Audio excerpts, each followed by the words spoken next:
you guys had a interesting night's stay, sharing the accommodations of the heart of Ubtal, this floating moat of earth that has the striking and weird resemblance to a red dripping heart, but within which you discovered a mage, a sort of meek and shy one, that seemed to urge you that destroying the soulmonger would cause negative effects for those in the region, that destroying it would release a cataclysmic magical disaster, the likes of which the Faerun has never seen before, and she urges you that in her search to try and find the soulmonger, that you guys might be willing to consider getting her involved first before dealing with the item, so that she can dispose of it safely. But you had some reservations to her whereabouts, considering you were sketchy about your former friend, the acolyte Alette, who died unfortunately before she could follow up on her visions. So this stranger could be related or could be entirely unrelated. You don't have a person to confirm. That, however, you do have a night of undisturbed rest. Brightheart, you had noticed a teleportation circle, and you made note of it. And you had also looked through a bunch of her books, most of which contained various histories and folklore on Chult and all that stuff. But you don't see anything untoward other than that. Now, with that all done, your friend,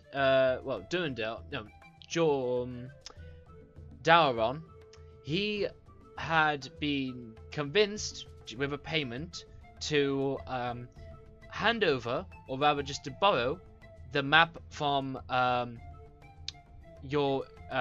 woman that brought you to Chult, and with that map she was able to make some notes and to start collecting all of the bits and pieces of mapped areas that she had to that map, and she paid you quite handsomely for it. I'm pretty sure something like 500 gold pieces in like diamond dust worth, which was pretty nice.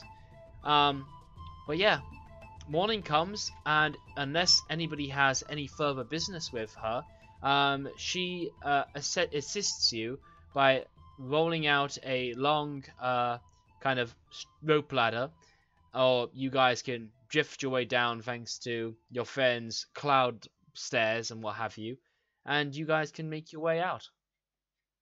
Oh, excellent. That would have been handy to have going up. Yeah, well, she wasn't to know about visitors flying up. I know, I'm just kidding. Yeah, that's all fine and good.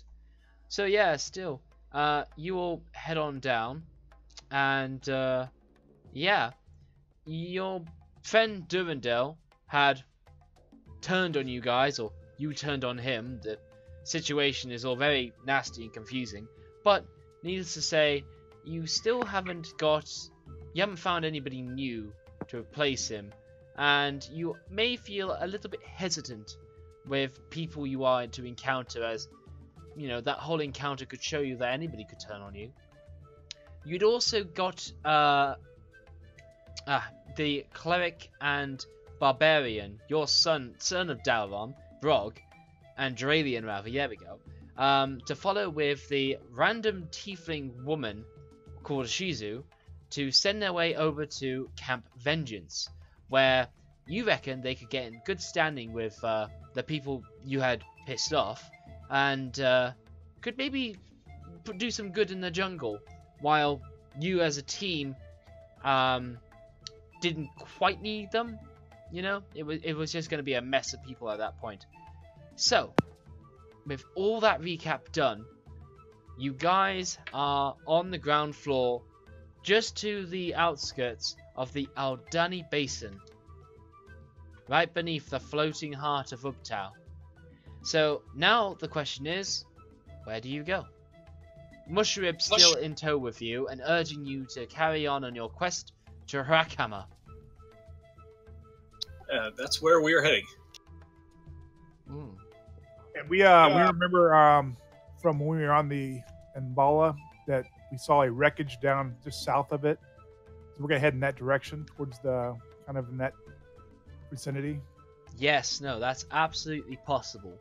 Absolutely. Okay. It's kind of on the way. Oh, it absolutely is on the way. You're quite right. So let's see that line again. Doodle-doodle-doo. Perfect. Yeah, okay. So.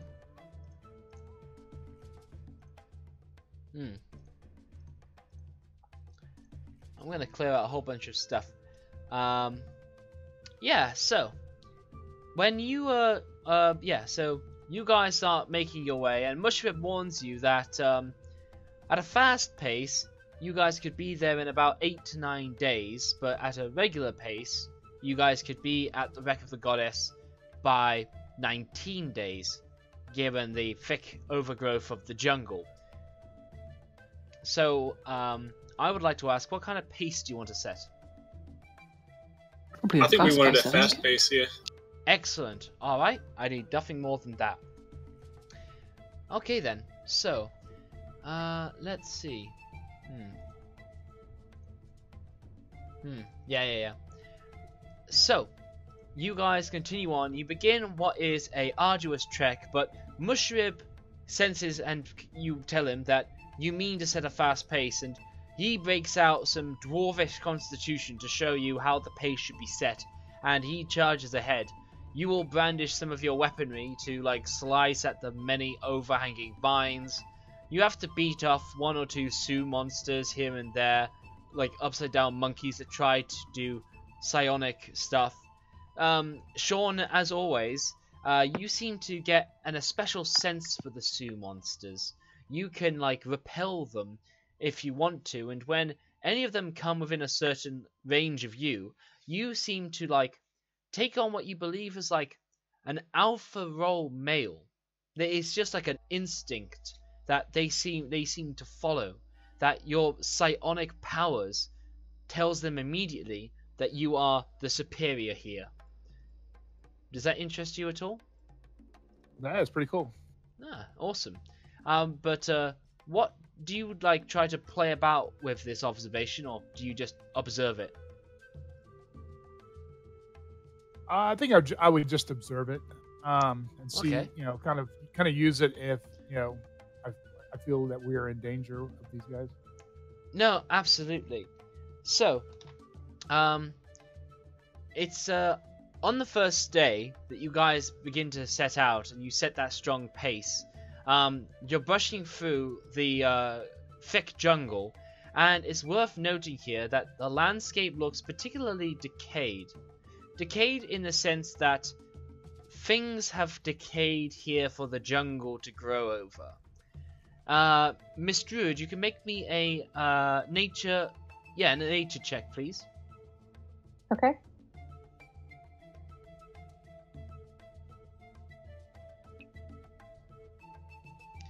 Yeah, you're getting the strong impression that a lot of things have died in this region, and in so doing, the plant life around it has been able to mutate and grow from the remains that were left behind. That's spooky. Yeah. Can you ping on the map where that was? Yeah, so this is on your first day, so this is right in the hex Oh, to the left of you. And you're charging along. You all have a brisk power walk going. You've been in Cholt long enough to be able to push through all that damp humidity that so exhausts you. But even then, this power walk, while also slashing about, is still incredibly hard, arduous work. You are strong, powerful adventurers, but again, still hard, arduous work. And as you go through it, you fall into a rhythm of 1 step forward, slash a branch, 1 step forward, kick back another brush, 1 step forward, catch sight of a yellow musk flower to burn it from a distance, It's an ongoing, constant sort of awareness that demands all your attention. Nice. Yeah, no, absolutely. It is vicious, hot, difficult work. Now then, as the sun begins to set, and you guys have almost finished your arduous, quota of the day, pretty much super exhausted. I would all like you to make me perception checks at disadvantage, please.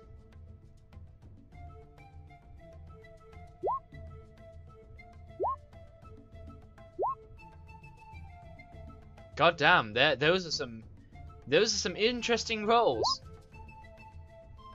You'd already done your perception, Brightheart. No need to worry. I was trying to roll Dalron's. I guess I did. Oh, okay. I get you. You can do that on his character sheet, but it's cool. It's cool. So, Sylvan and Brightheart, you smell a familiar sense of decay and death in the air.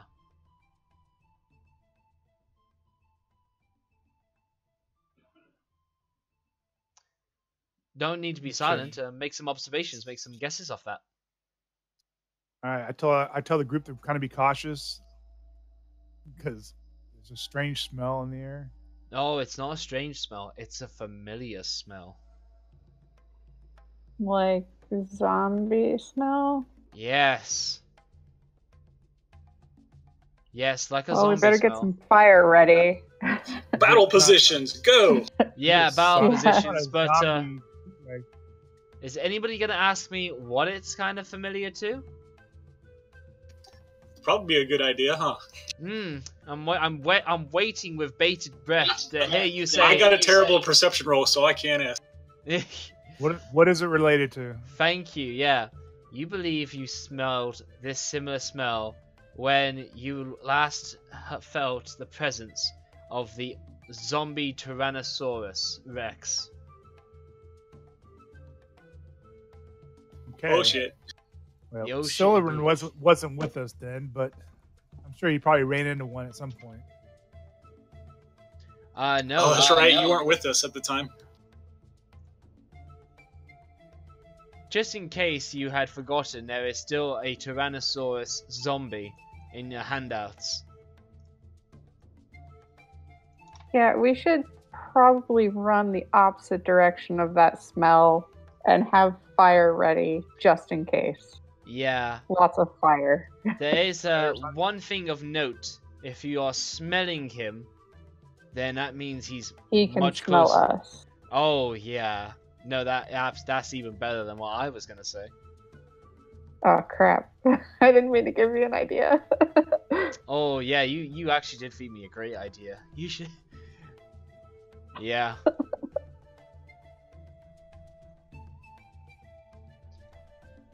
So where was I? Oh yeah. Would you so you all should have another map laid out by my generous friend, and I would be interested if you could all put yourselves in there.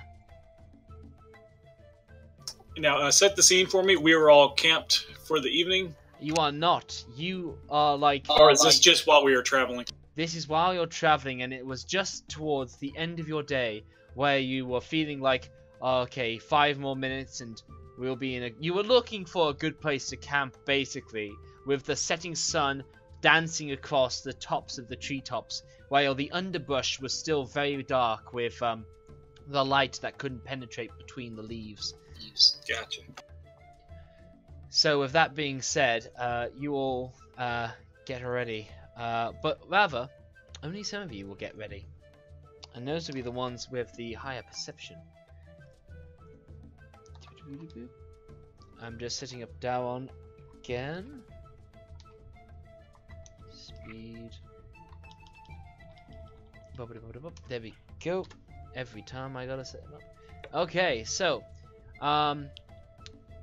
basically you begin to smell that sense of decay, and you feel the ground shud. Though between you, you're actually not sure which way this creature could be coming from. I would like you to pick a direction, and I will allow you to be prepared if that creature comes in that direction.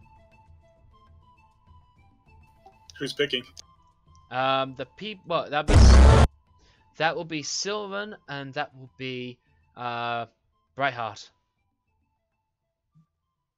Now, Okay. is the wind blowing?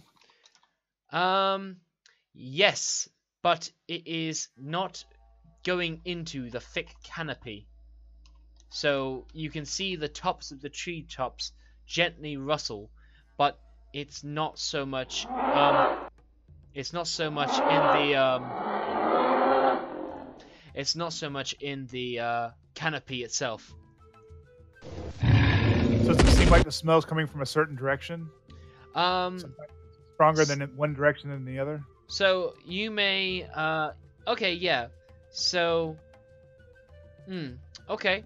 You may give me a I want to involve survival. But no, I'm gonna have you give me another perception check. Perfect. Alright. No. Sweet. Oh my god. Okay. Yeah. Exact same roll. You guys get the impression that it's coming from this direction. And as And we're gonna go. Yeah, and as you do face to turn that way, you have you seen Jurassic Park, Jurassic World rather? Yes. Yeah. Well, essentially, you guys just basically see the creature uncamouflage itself from the canopy trees as it just emerges before you. Yeah, and we'll be going that direction. Yeah, but hey, now it's time for everybody to roll me initiative. Here we go. Don't forget to click your icon token. Yep. Yeah, I always forget that stupid.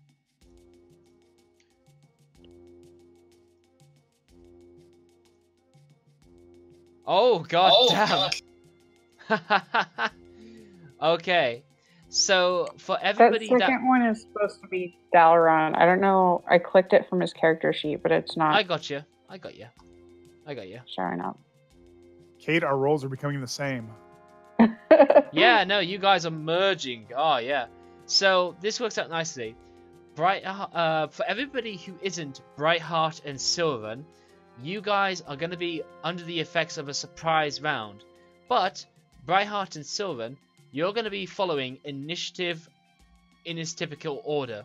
So you get to go first.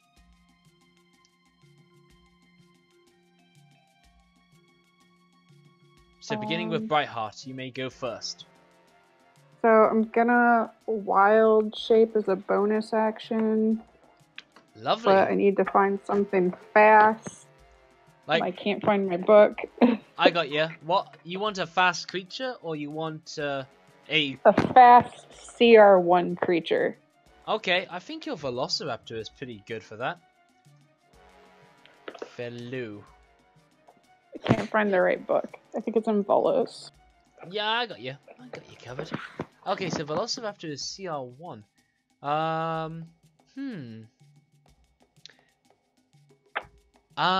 Yeah, I think you... Well, let's have a look at what you have prepared.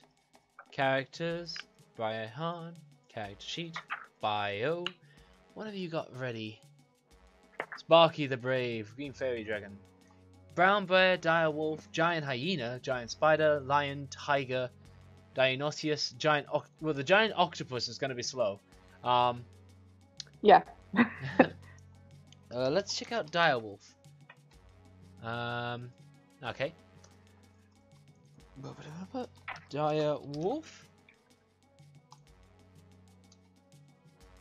So, Dire Wolf's got good health. It's got a good bite, actually, by the look of it. Oh, I forgot to say, before I transform, I want to cast Bark. Barkskin. Very, very good. Very nice. You're learning. Let's just see. I will I'm mark trying to... that off my spells. No, fantastic. Let's see, I'm trying to find speed, but I'm not getting much luck. Speed, 50 feet, so a direwolf is pretty fast. I will go with the direwolf then. Okay, fantastic. You become a direwolf. Or, And then, yeah, take that 50 feet of movement away from the dinosaur. no, fantastic, excellent. You bravely flee. I'm gonna share the direwolf into your journal now. Boop. And Well, the last So are time you I double ran moving? into one, no, 50 feet is just the I direwolf's guess you base can. speed. Okay, you have control of the direwolf. You may move it around as you see fit. okay, let me get my ruler up real quick. Got a lot of stuff going on right now. Yeah, I get you. I put you over off into the corner. Yeah. Okay. Switch back to my ruler. Right down there. Okay. Your druid has said, fuck you, and has gone... Hey, where did you go? Sylvan, The last time I saw one of these, it instilled me with a deep fear, and I'm pretty sure it's still there. Okay. Okay. Sylvan, it's your turn. All right, I'm going to target the T-Rex. I'm going to do Nice. Eagle Whip on it. Okay. Yeah, Get a so... intelligence saving throw. It... Despite it having a mod of -4, it rolls your DC and passes. It will take half, but I believe it's still going to pursue the chase.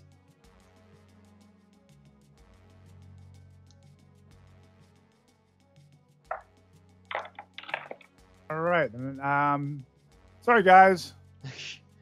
Well, now because this was part of a surprise round, Dalron will be skipped and Kifri will be skipped, and so will Willem, and it will be the dinosaur's turn. Man. Tried saving you guys. Sorry. Yep, there's just too much easy prey to start killing. So that dinosaur's gonna run up to Dalron. This got whoa. Oh wow, that's really interesting what I just read. Oh yeah, hang on, you need Musharib. Ah god, need Musharib. Musharib. Where is he? There we go, yes. You need a Musharib, man. Boop. Yeah, he would probably be up front. That's okay. Well, now this puts him towards the middle-ish area. As people have jumped off ahead of him. I'll put him in the correct part of the initiative order, I guess. Yeah. Okay, yep. So, he's gonna go for... Oh, he makes 2 attacks. Okay. He's gonna make a... Oh, good god. He's gonna make a bite at Dalron. He's gonna roll a 29. Yeah, he's gonna roll a 29. And... yeah, that hits. I need him to make a strength... Yeah, hang on. Until this graph... Yeah. Okay, I need him to make me a strength saving throw. Oh, no. Dalron fails, and he is caught in the maw of this undead Tyrannosaurus Rex, while his mouth seems to be teeming with the horrible pale forms of saliva drooling undead that are still festering inside that giant creature's maw. Dalron takes 21 points of piercing damage, and then the Tyrannosaurus Rex turns around and whips his tail across to Willem. Willem, you're hit on a 17, and you're going to take 19 points of bludgeoning damage.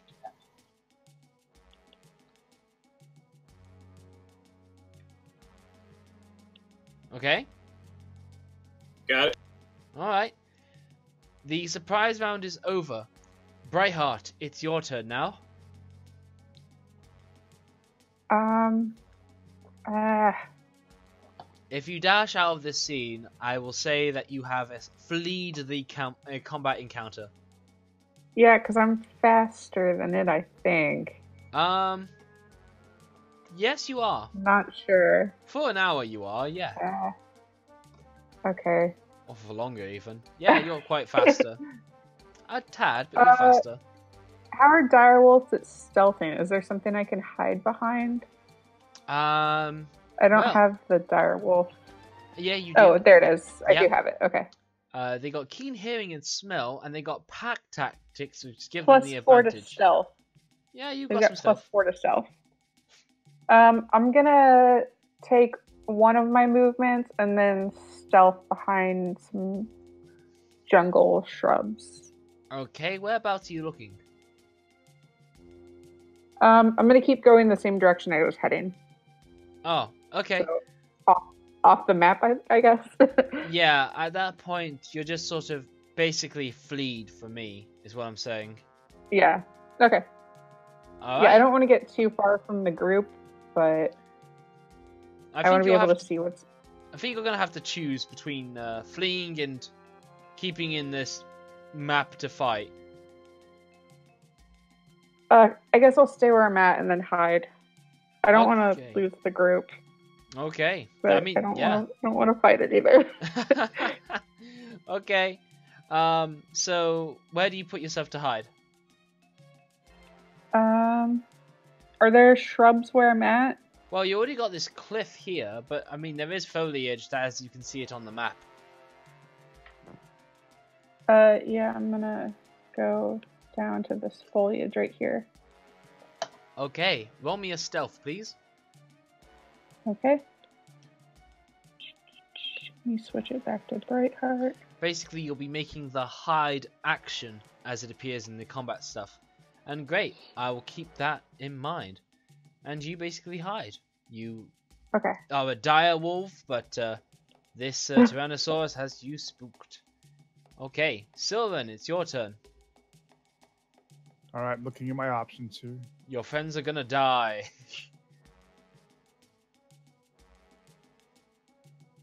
I guess I'm going to go and I'm going to attempt to do what I just did. Another ego whip. Yes, I have no way of getting him uncleansed, so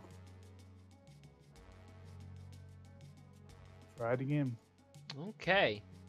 Alright then. Yep. The Tyrannosaurus Rex is going to fail this time. It's going to take a whole 9 points of damage. Doesn't look phased by this, but no, he is going to fail. So what's going to happen to him?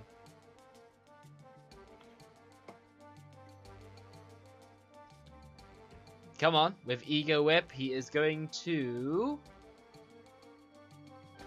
That's your cue, Sean. It's cool. Try that again, Sean.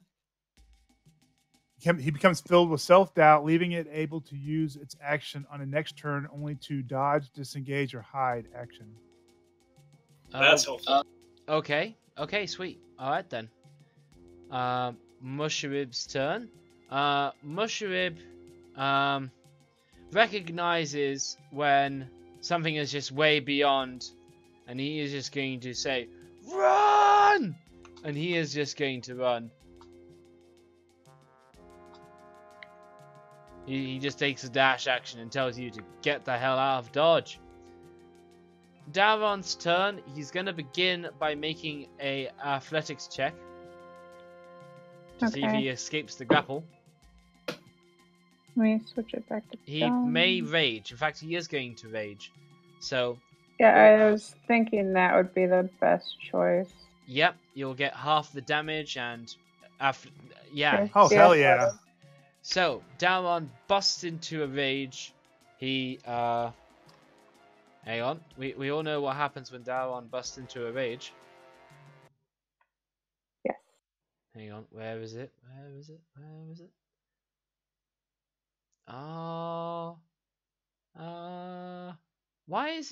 Why is it going to be like this? Every time I want to reference it, it's going to be hard for me to find. Okay, Oh, here we go.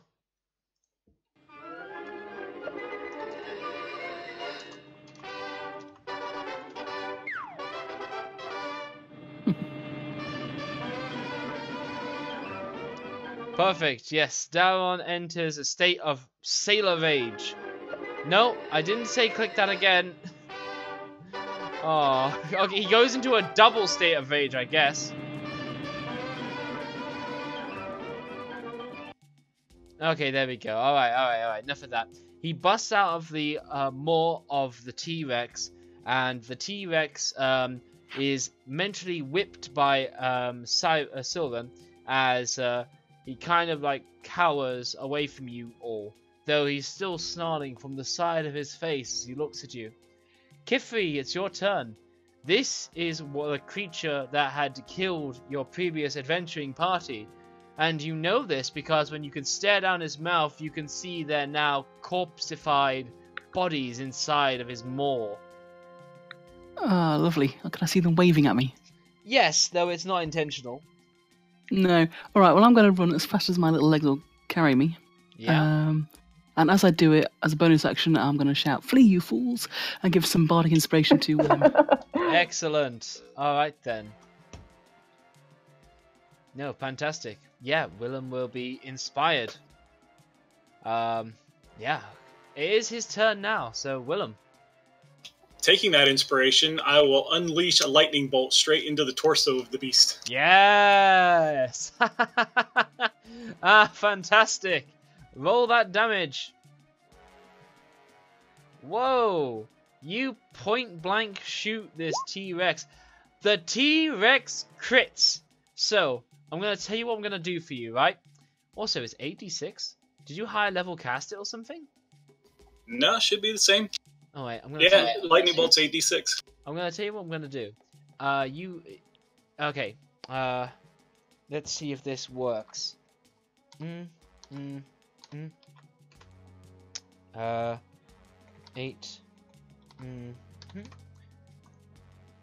Well, okay then. That will be 48 points of lightning damage as this cowering undead Tyrannosaurus Rex takes a mighty blast and you bloody it. Alright, and then I'll fly 10 feet away using my sorcerer ability. And then I'm going to run like hell. Absolutely outstanding. You know, that lightning blast shook the canopy as it left a scorching, thick beam through the Tyrannosaurus neck. The Tyrannosaurus will, as his action, take the disengage action, and will move backward to here. Brightheart, it's your turn. Does Dalaran get an attack of opportunity when it disengages? Not when the creature takes a disengage action. Oh, it disengaged. Sorry. Yeah, not a problem. I'm gonna say Dalaran's gonna stick with the party and flee. Oh, absolutely, yeah. He may say something like, "You'd never get this out in open sea," and yeah, he will flee. Yeah. Let me. You can move. Well, it's your turn anyways. It's not It's not his. Oh, yeah, you're right. Yeah, you're right. Brightheart, it is your turn. Oh, I think he broke out of the mouth and then didn't do anything else, so he kind of got his action skipped. Shouldn't have had his action skipped. Yeah, you let me break out of his mouth and go into a rage, but then that was it. Oh, right. Okay, then, yeah, he was due movement, so do that now. Okay, he's going to flee like crazy then. Oh, wonderful. Flee. Take the environment into account, please, if you can. What is this stuff? That is a cliff face. It is a raised plateau of rock. Okay. So, 30 feet here. Measuring from him. 30 feet. And then another 30 feet. Okay, right by Kifri. Okay, brilliant. Okay. He has got some unarmored movement, which can allow him to travel 10 more feet per round, but it's all cool. Sylvan, Okay. it's your turn. Well, since we're going to be fleeing, I'm just going to flee off the map. Okay, brilliant. You have fleed off the map. Mushrib's turn. He's telling you all to continue to flee. It's the right thing to do. And he flees off the map. Daron's turn. Now, again. He's going to flee off the map. Kifri, you flee off the map. I can see you're Yep. in there. So, I guess it's just down to Willem. I think you can flee I'd off be able the to map. make it 60 Yeah. feet. Yeah, you can Oh, flee yeah, off the easily. map. Now, does your ego whip last for 1 or 2 rounds? Or I think it was just one round right, okay. after my next round. No, the Tyrannosaurus Rex does look like he would pick up on the hunt again, but that lightning bolt was so surreally powerful against it that he just basically sort of has this gaping hole in his throat that he's trying to sort out in some way or another, as an arm and half a limb of a zombie wiggles out through it like a maggot in a corpse. But you all managed to flee successfully. Well done.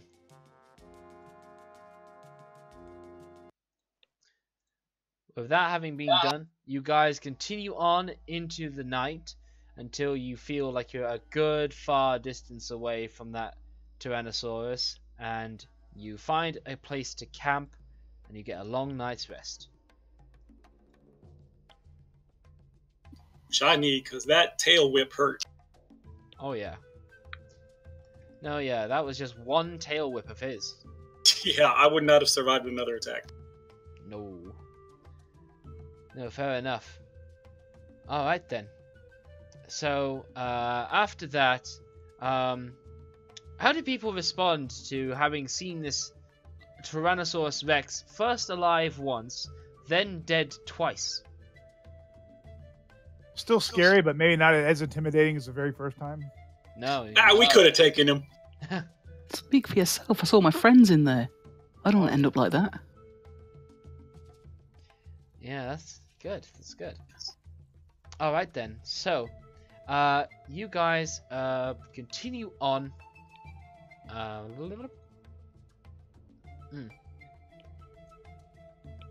And you make it over the course of 9 days or so, all the way across the Aldani Basin, hopping over a little bit of a river, and then making your way back into the forestry as you make your way to the wreck of the Star Goddess.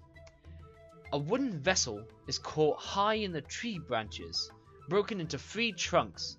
It resembles a ship. But there are differences that mark it clearly as not a sea-going vessel.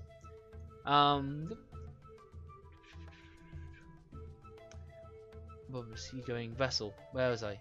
Yeah. The stern is the lowest piece, hanging precariously by its rigging about 50 feet above the ground. The middle section appears to be 15 feet higher, and the bow section is firmly wedged into the nest of branches another 10 feet above that. A weak voice calls out, "Hello, on the ground! Can you help us?" Who's up there? Some of us that were piloting the ship. Well, help You know you you're in the need- middle of the jungle, right? Yeah, the voice goes on to say, the voice says, "My name's Phalasandra Bravewing. I'm the captain of the ship." It turns out to be more feminine than I first gave it credit for. We're just getting a black screen at the moment. It's the god. Okay, roll 20. As a pro member, stop putting the enforced light stuff. It's just not cool. It's just been a pain. That's all There it's we go. been. Yeah. So yeah, she says that she's a Phalescendra Bravewing. How can we help you? Her voice sounds faint and she goes, come up and help us down. How many of you are there? More than 2. Her voice is getting softer with each reply. Do you have any rope you can lower for us? Her voice seems almost tangible, but it seems to have faded out due to what you can imagine is somebody passing out. Somebody with better wisdom than me, roll an insight. I'll give that a go. Don't. How about I try that? Sure. I mean, so good Kefri with a insight. nat Oh, actually, I one- get to re-roll that for my luckiness. Yes, you try. do. Yes, you do. Yes, you do, Kefri. I always forget it. Yeah. Just gonna take the 18 then, No, you get a reroll. or re-roll. You get a reroll. So you would take That's the more like 24 in this case. No, fantastic. Yeah, so the good majority of you can tell that she is passing out, basically. She is not being dishonest with you. Now, are we supposed to be able to see all those people that are up there? So or is that supposed to be hidden? you're at the ground and you're seeing the reverse of this. You're seeing like the bottom side. But like these people aren't particularly hidden. You know that the voice came from this middle part of the ship and you're standing underneath it. This part being at around, let's see, yeah, 50 feet above the ground, and the middle bit is 50 feet higher than that. So this is being called out from 65 feet above the ground, really. Does it look like it's stable, or is it gonna fall out the tree? Well, look at that image and tell me how much you think of it stable. I don't think that's very stable. It looks No, pretty it's- tied up there. Yeah. Well, I guess we'd better get up there. Is there anything dangling we can, or we just have to climb the tree? There are a bunch of, well, firstly, trees to climb, but also there is a bunch of this blue fabric that seems to be littered between the branches and whatnot. Might be easier to climb the tree. Ah, well, it's all good. You can all respectively, in your own way, make your way up this tree in one way or another. No, absolutely. I guess I can use my raccoon powers to climb right up. Oh, absolutely. This Or is- we could just conjure a stairway and go walk straight. Yeah. No, Yep, absolutely. You can do that. But yeah, Brightheart, you feel completely at home climbing these trees and going from little branch to branch for sure, and Rocket is for sure beside you doing the same. There are a lot of vines in the trees, and the rigging around the ship also provides plenty of things to catch hold on to. Okay. I don't want to actually climb onto the ship part because it does not look stable. but- Alright, just put your tokens I where will- you want to be. Okay. Okay, well, I'm going to go ahead and use 3 side points, and I'll go ahead and do a 60-foot staircase. Alright, awesome. Yeah, okay, let's get a spiral staircase. Ooh, that spiral staircase has a million intended uses now, doesn't it? Yeah, Yes, it's been it very handy.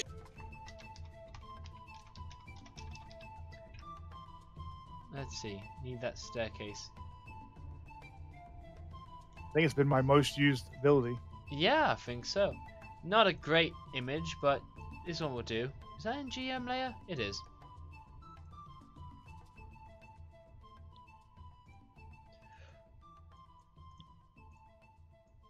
There we go. I'll just edit this, give you control of it, Soren. And you can put this staircase wherever you want it. All right, I think we should probably all stay together, so I think we'll climb up on this side of the stairs and meet up with Braveheart. Well, Brightheart. oh, okay, cool. All right, I start climbing the staircase. Yeah, brilliant. Me too. Oh, Delron needs to be on there too. All right, fantastic. Hey guys, sorry I'm late. Hey, there he is. You don't have a character for the time being, so I suggest you watch and observe and see what happens. Okay. I'm probably the lightest character here. Do you want me to go over first? What's that? So Kithri's probably the lightest character here. Do you want her to go over first? Ooh, very wise. Yeah, go ahead. Very carefully. Then she's going to climb over here and see how this guy's doing. Is he conscious? No, they are not conscious, though they're groaning and kind of moving in a way that suggests that they are hurt, or maybe no. You're sort of seeing some signs of starvation. In fact, you're seeing that these guys have maybe not ventured away from this wreckage, and they're sort of being lost and slowly dying out here. Okay, I don't have anything on me that can help them, so I will make my way over to the captain. Yes, that would be this lady over here, a noble, as it looks like. Well, I will try casting Cure Wounds on her then, see if I can wake her up a bit.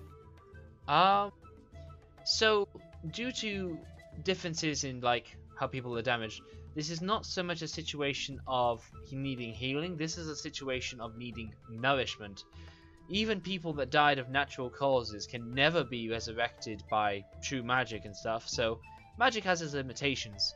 In this case, you're sort of needing to go along the lesser restoration route, or good berry. Alright, I've got lesser restoration, I think. Alright, awesome. I've got good berry I can pass out to people. Yes, why don't you give me a combination of those? Yeah, I'll mark that off. Alright. Yep, you get 10 berries to work with. So, that's all wonderful.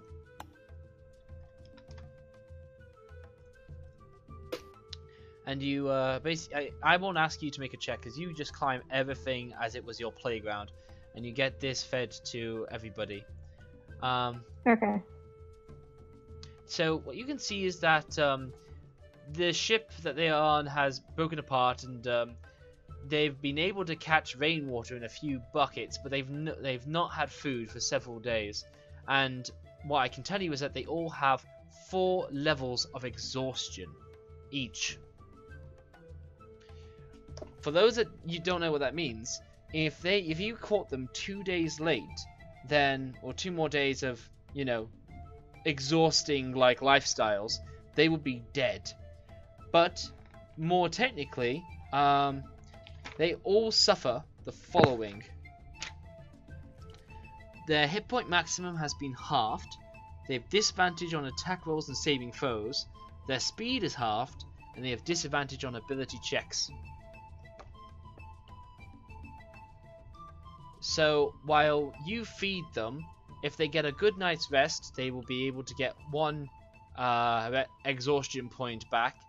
But if you give them restoration, you can also recover a point from them. So I'd like to know how far you take this.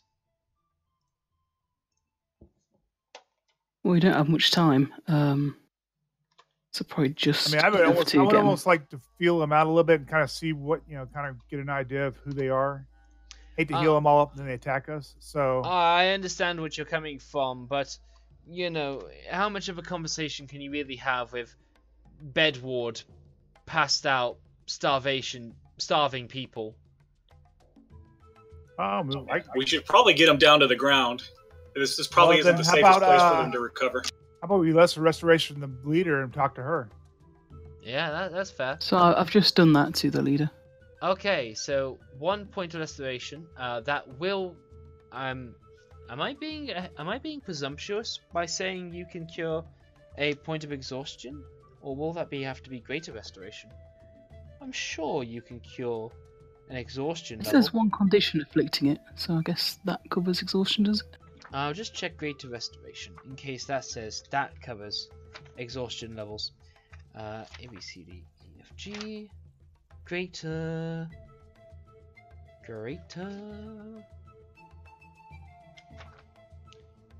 Greater Restoration. You imbue, you can reduce the target's exhaustion level by 1. Yeah, there we go. A lesser restoration will not do it. I'm sorry. In that case, then, I will use one of my charges of charge restoration on her. Oh, shit. Okay, so you can so cast that spell so we can see its description, please. Do I have that spell? It was an item I picked up, or I was given by that one person. What? We were given. You have to remind me on that one, Sean. We were given gifts. Oh, that's right, from the Naga. Bala. Oh. Bala. Well, so what was your gift? What was your charm? It was called Charm of Restoration. I guess it had. Let me see. Okay. Yeah. Let's have a look. See. Bottom line, you may not be able to give it to everybody here. No, it won't. It only has 6 charges. Yes, you do. I now remember a bit of how that works. Can you spend all of it to do a greater restoration? Well, it gives me. I thought it said 6 charges of greater restoration, or maybe 6 charges of lesser restoration, and 3 charges of greater. Although it read differently in the description you gave us. Right. Well, let's have a look. I need to find epic boons, leveling, all that jazz. There's airships, there's towns. Oh, I have it in the notes. It's 4 uses of greater restoration and 2 uses of lesser restoration. Thank you, Kithri. Okay. No, not Kithri. Oh, sorry, Brightheart. I apologize. Thank you, Brightheart. Sorry. What's sad is I've got it wrote down in my character sheet. Still, all right then. So, one more time for me. How many uses of each restoration type was that? I have 4 greater and 2 lesser. Well, all right then. I would imagine that would have been flipped, but I would take the person who finds the notes. So yeah. That's actually the note you posted in chat last week. I will take it. I will take that being said. So by all means, you may use that. You may use all of those 4 charges to restore this noble back to full working function, or you may distribute it how you like. Wait a second. No problem.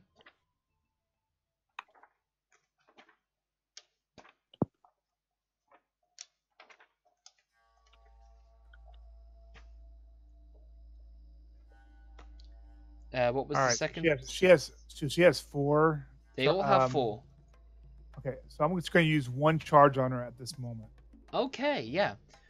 I will make a note of that, and it works as you hope. The blessings of the Naga seem to come into effect as you give this restorative healing energy to her. And here we go. Yes, this charm has 6 charges. 4 charges of lesser restoration, 2 charges. No, I'm... Oh! Okay, I get you, yes. This charm has 6 charges. You can use an action to expend some of its charges to cast one of the following. Greater, 4 charges, or lesser 2 charges. I get you. Okay, so now that you cast your greater restoration, you now have 2 charges of restoration remaining. Okay. That makes more sense. Yes, that does make more sense. Whew, sorry that took so long.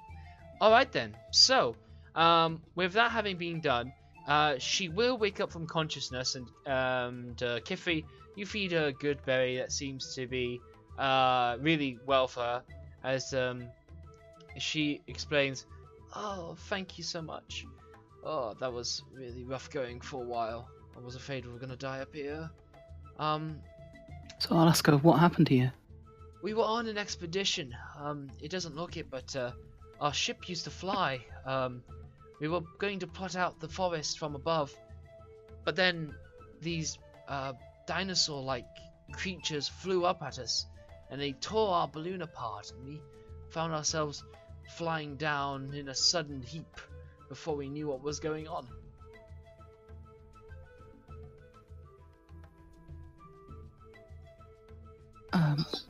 How can we help you?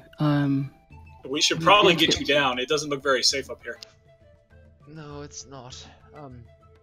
Will you be able to travel with us? Oh yeah, hang on.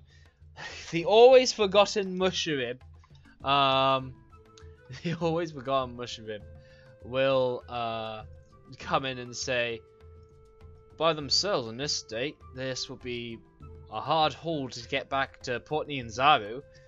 They're really lost in the jungle here. I don't know what good we can do for them unless we go all the way back to Port Nianzaru with them ourselves. Shame that Shizu lass wasn't here to help us out.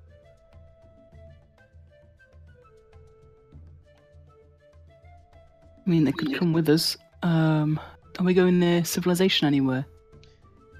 No, lass, we're going to Harakama, and then after that, you guys are heading to the lost city of Omu. The only civilization worth noting is Port Nianzaru. There's no other villages around where we could leave them? No. Except for maybe Camp Vengeance. But by that point, you may as well be at Port Nianzaru. Hmm.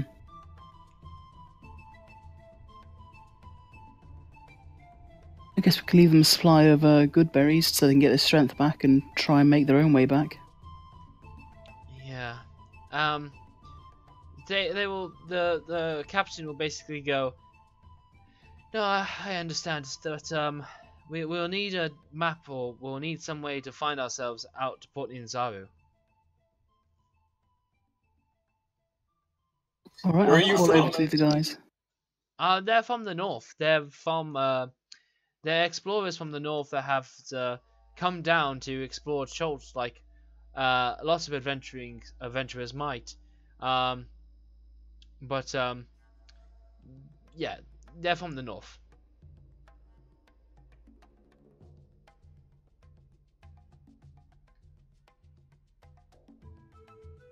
Oh, excuse me. You know what? I'm so fucking wrong. They're from a place called Haurua. Would we know what that is? I don't even know what that is. I'll be brutally honest with you. I don't know where that place is. Just check if it's a place. No, it's not a place in this campaign at least. You'll have to check a Forgotten Realms wiki. But no, I don't know where that is. And it's one of the few places I don't know, honestly, but it's not a part of Chult. Alright, I'll call over to the guys and ask who's got the map, so I can make them a quick copy. I think it's Delron. Man, everybody wants to see our map lately. Yeah, well, it's a key thing. People have been trying to explore the jungle and have a map that can be accurate and up to date, and you are one of the only ones that may have such a map. I don't think Dalron would want to share the map. Yeah, I was just gonna say. Yeah, he was very hesitant with the prior one. But she's going to go on to say, well, if then help us get back to Port Nianzaru, but you may as well leave us for dead if you can't do either. Maybe we could just trace them on a piece of paper where they need to go and leave off the other stuff. That's what I was kind of planning to do. I was going to make them a copy just of where they are now and a few and like key points to get back. Yeah. That would probably be okay. Yeah, now, what kind of supplies are you going to refer to tell me you can make such a map? Well, I've got a forgery kit, so that's all your pens and paper and stuff. Okay. I have parchment and ink as well. Okay, that's good. That's good. Parchment and ink, definitely, yeah. That pretty much does the job for me. So it will take a little bit of a while, but you can do it. It will take you like 2 to 3 hours or so. But no, you can absolutely do it. While they're making maps, I would like to ritual cast detect magic and carefully climb around checking the wreckage. Oh yeah, you don't detect any magic, and you don't find anything outside of one explorer's pack and one priest pack and salvage weapons and clothing and enough supplies to assemble those packs as described. But other than that, nothing out of any other interest. But Brightheart, sorry, as you are like going across the branches and stuff, you know, nimbly as you are, you can see on the ground a gathering of ghouls that has slowly meandered its way over to you guys. They seem to be scattered about, but what you notice out of like interest in particular is that these all seem to have a blue triangle tattoo on their foreheads. Brightheart has no idea what that means, so she's gonna go and try and ask Silrin and Willem, I guess.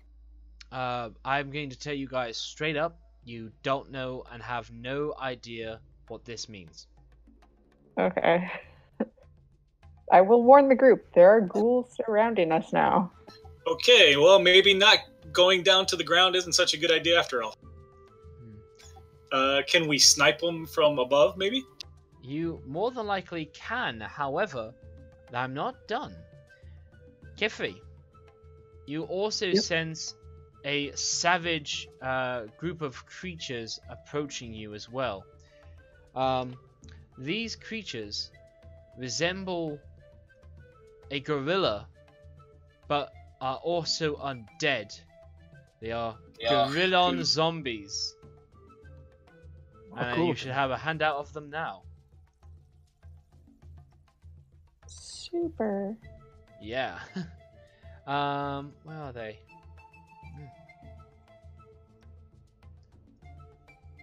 3 of them emerge, and they begin climbing the wreck at various places. As they seem to, and these also have a blue symbol tattooed onto their foreheads.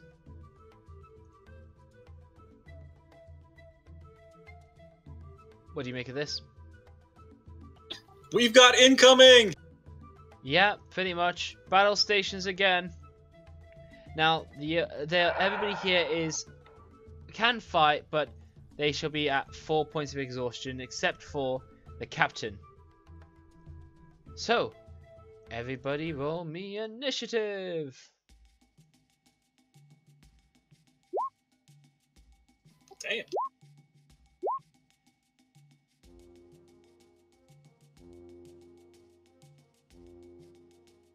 Where am I at?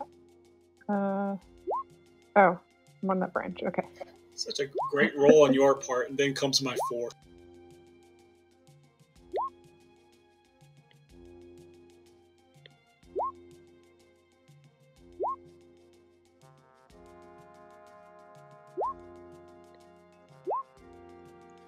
I have to click for so many people's initiative, it's not even funny.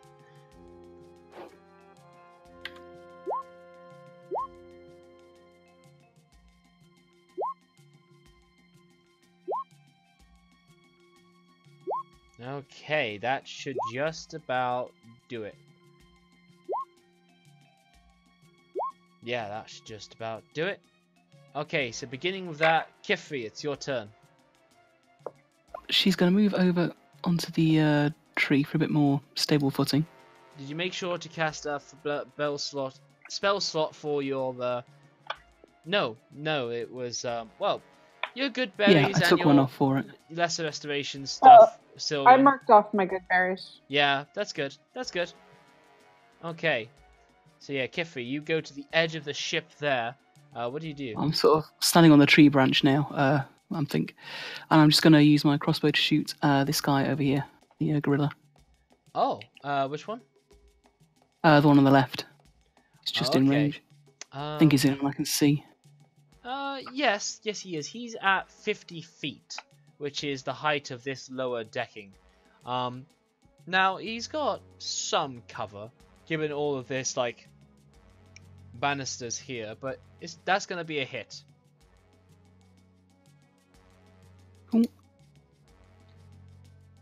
Yeah, you start this tango off with a bit of damage. Why can't I select him? Oh, he's a drawing, isn't he? Oh, there we go. Oh boy, yes, you hit him, and that seems to do some damage to him. Brightheart, it's your turn. Okay, I am double checking my spell before I cast it. I'm going to cast Moonbeam for some radiant damage, because these are zombies, right? Yes. No, wow, absolutely fantastic. Okay, so let's see, where am I at? I'm there. Yeah, you're over here. Feet. Yeah, it's 120 feet. Holy shit. I think I can still make it on this one. No, that is definitely direct cover from this huge bulging tree.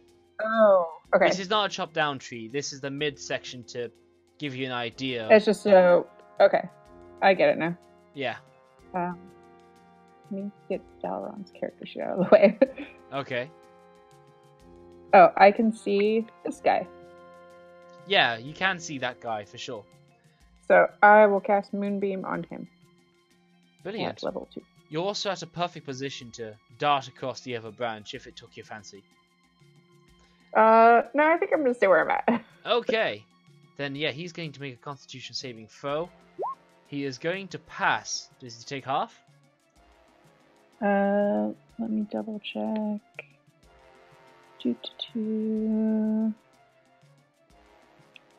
Spells. Why isn't it scrolling? Yes, half on a successful one. Okay, awesome.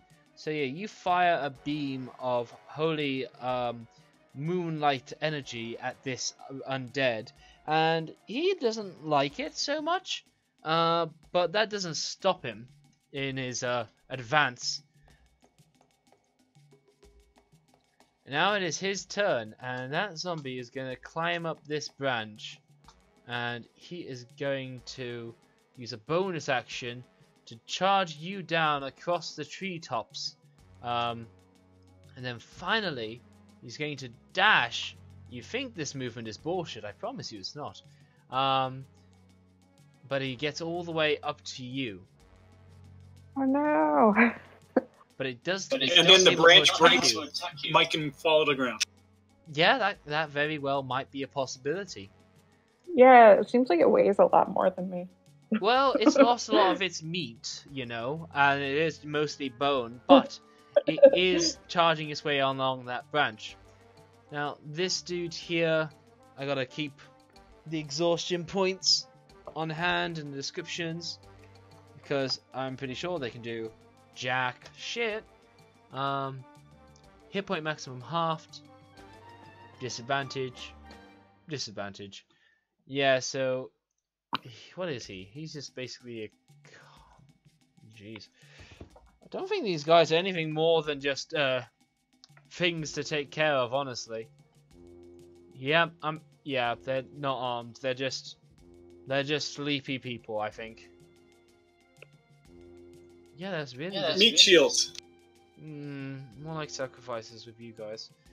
Oh, okay. Okay, yeah, they're scouts. Alright. I'll treat them as scouts. No, they're not. They're just commoners, actually. They really are just commoners, so he's not going to do anything. I'll take him out of the initiative. He's a commoner. Now, this scout lady over here, she is going to urge her way to the edge of the ship, and from where she is going to try to longbow that gorillon charging you down twice, but will be at disadvantage. They will hit on the second one, and will do 7 points of piercing damage with an arrow striking across, though they seem pretty weak about it. Next up comes this one over here. This one is going to climb around the tree trunk, and I want Willem to give me a acrobatics or dexterity saving throw, please. Keep in mind, I'm still on the staircase. Yes, that's exactly why you're going to get an acrobatics or dexterity saving throw, as this creature is basically going to try and shove you off it.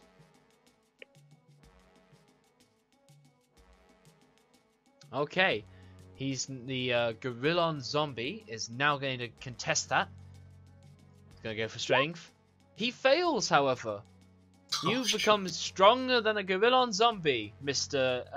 Thingy-mabob. No, you acrobatics your way out. More dodgy. Yeah, you dodge between the 4 arms, and that takes up his action to do. The ghouls have nothing to feed on, and they just wait. Then we've got the veteran. So this veteran gets his heavy crossbow. He is going to do his best to help you, Carefree.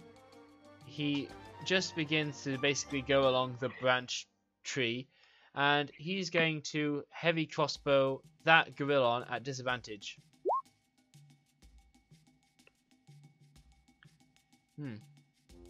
Yeah, he is going to miss on both attacks. Well, actually, it would just be one attack, I guess.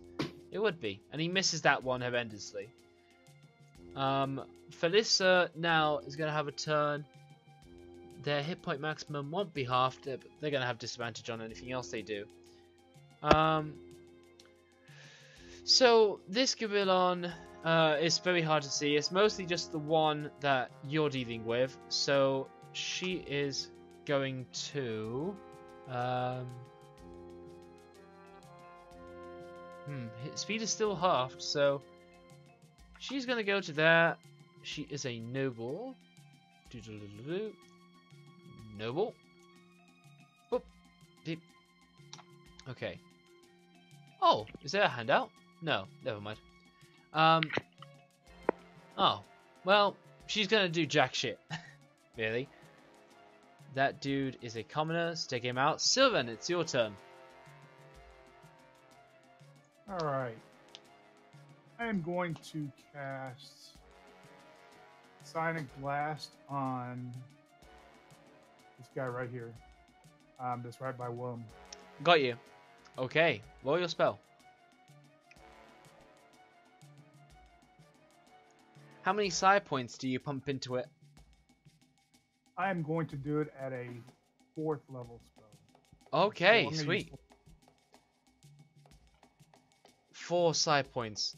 Holy shit, you're OP. You're OP. You're O-fucking-P. Well, look at those rolls. Yeah, something isn't right here, because there's no way in the 9 hells there's a level 5 character running around with... So there was 8d8, and then there's this other... fucking 6d8 as well. No, you are not with 14d8. Help. Alright, we're gonna have to go into your thing. Okay. Characters. No 5th character is dealing with 14d8. I refuse. That is not happening, and it is not a case. Okay. Psionic Blast. Where are we?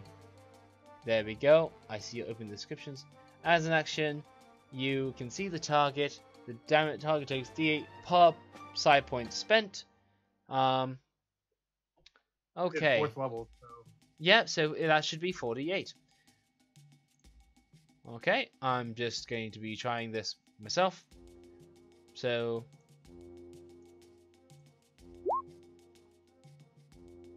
there's 1d8, and then there's 3d8 extra, I believe. No, that's only 2d8 extra. Try that one more time. Level 4, Psionic Blast. There we go. No, yes, I did wrong thing. I did Psychic Blast. I think so. Yeah. That makes sense. That was a lot of damage. Okay, so do your Psionic Blast again, please. Or your Psionic... Yeah, I don't know. The thing you should have been doing.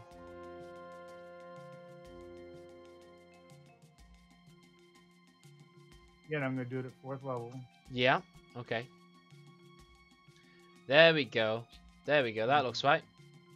Okay, yeah, so you do 17 points of psychic damage to this undead creature. And that looks like it did some good damage to it. Holy shit, these things do a lot of attacks. Anyway. Okay, now, bonus action. Yeah. I'm going to go ahead and cast... You've gone quiet, by the way, on me. Okay, as a bonus action, I'm going to go ahead and use 5 more points and go ahead and cast Fire Form on me. Oh, shit. Okay, brilliant, yes. So, yeah, you begin to erupt into a burning, death, humanoid, basically. Yeah, no, really. You take on the form of fire. May not be even the best choice, as the thing that you're standing on is made of wood. This is true. I'll just burn down this forest, I guess. I guess you will. It's not very huge. I'm actually gonna move off the ship. I'm gonna stand on the branch of the tree. Okay, fine, fair enough. Yeah, all right. You begin to burn that tree. All right, Daron's turn. He can do the only thing he can do, which is go up the stairs, go into a rage, and attack the gorillon. Yeah. Can he move from the stairs to like right? He can. Like move around this branch to right here. He can, but he will have to give me an acrobatics check. Okay.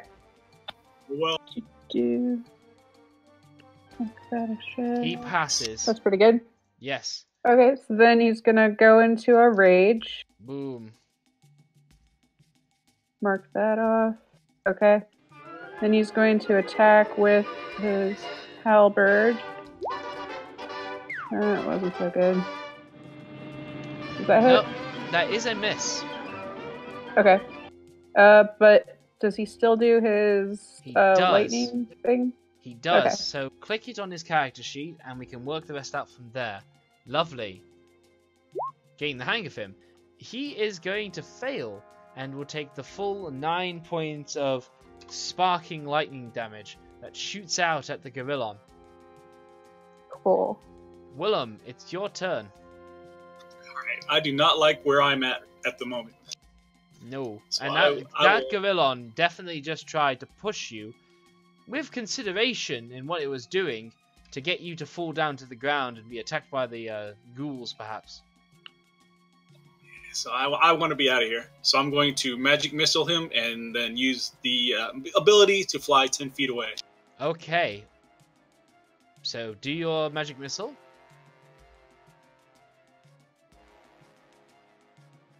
Do your magic missile. I know, I'm clicking it. Ah, there we go. You do it at a high level. Sweet. That does good damage. Now make me a dexterity check, please. They should just be able to fly me over there with no problems. It does, and then you put your feet down onto a non-flat surface, and it does count as I get where you're coming from. So, the acrobatics for me, please. Okay. So you begin to slip.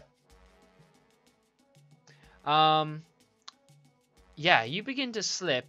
I would say Sylvan has a reaction to come and catch you, but his hand is currently made of fire. So you can absolutely still do that, but you're going to be burning your friend. It's better than falling. Yeah, okay. So give me an acrobatics check, please, Mr. Sylvan. Okay.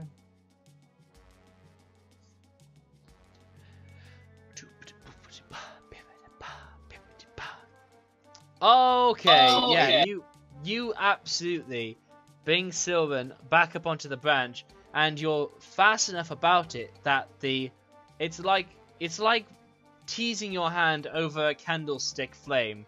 You know, you're messing with fire, but you're not burnt by it.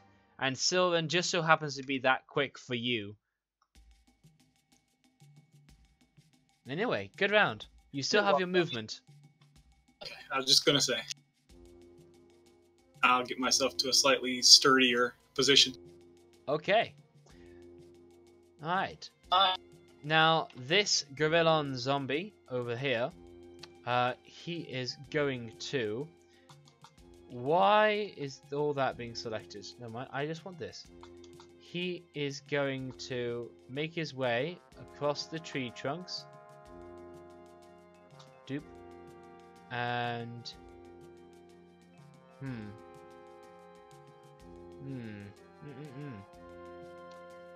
Gonna try that again. Boop. Boop.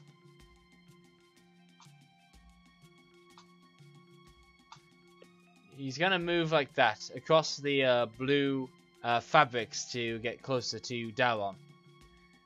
Mushrib's turn. Mushrib doesn't like Brightheart being in a not so good position, so he's going to line himself up.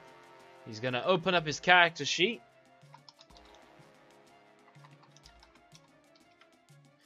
Where are we? There we go. He is going to throw some hand axes. One is going to be a hit. And he's going to do 6 points of damage to that Gorillon over there. Okay, Kifri, it's your turn. Alright, I'm going to do Dissonant Whispers on the one next to Brightheart. Okay.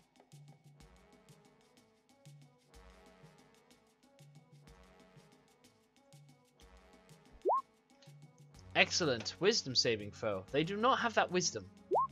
But it is going to pass, despite that, somehow. So, what happens on a success? If he passes, then he just takes half damage. He doesn't get fear or anything like that. Okay, sweet. I can't tell if I've done damage to him or not. I'm gonna have to presume yes. Okay, no. You do hurt him. It does good enough damage. You think you bloody him on that, but he has no blood to spill. Now, Brightheart, it is your turn. Okay, well, first I'm going to move the moonbeam back onto the Gorillon. Okay. So, click that. And it has to make a Constitution save. Okay. It's going to pass. Shall take Takes half. 3 damage then. Yeah. I'm going to move away. I know you get an opportunity. It takes an opportunity attack. That's fine. Okay then. 5, 10, 15, 20, 25, 30 to right there. And then I think I can throw fire at it with Produce Flame still. Was your moonbeam a bonus action? Let me double check. Because if it's not, no. You are also hit by a bite as his undead fangs come down on you as you flee, and you take 9 points of piercing damage. Okay. Oh, no, it's my full action to move it. Okay, so I'm done. Okay, excellent. Now that zombie, that Gorillon zombie, didn't like that you got away, and he's going to charge down at you. Whoop, there we go. He is going to make 5. He's going to make 5 attacks, and he's going to separate it across. He's going to make another bite attack on you, Kifri. I'm going to use cutting words on that. Okay, it was a 9, but you've declared your cutting words. Oh, fair enough. So that's 1 bardic inspiration down. Yep. And then a claw savagely goes out for Musharib. It's a 22. It's going to hit and does 6 points damage to him. Then another claw comes out to Kifri. That's a hit. And does another 8 slashing damage to the group. And then a lower set of arms shows up that the gorillon was using to climb around with, and it shall claw the noblewoman to the side, as it has tremendous reach. And it's going to be a miss. And then finally, in its long process of things, it's going to reach over the short dwarf and it's going to take another claw over to Willem. It's going to hit. It's going to do 8 slashing damage to you. Alright. The archer lady is going to do 2 more longbow shots at him. Disadvantage. One's going to be a hit and will do 6 points of damage to him. Then, another zombie, the one that was in combat with Dalron. It is going to try a shove attempt on the dwarf again. Oh no. Yes, because he is in a perfect situation to get shoved to the ground. Athletics? Athletics, yes. That is his better skill. And he has advantage to it because he is raging, but he will fail the save. And for doing so, he will be shoved 10 feet. Oh, shit. Yeah. I'm going to move him that way so it's 17 easier. to fail. Yes, it is, because he has to beat the 19 the gorillon zombie shoved him with, and he does fail. With that being said, then, he is shoved off, and he falls the 65 feet, so that's going to be 60 feet. So now, I'll roll this openly. We roll a d6 for every 10 feet he fell. There's going to be 26 points of bludgeoning damage, which he's going to half to 13.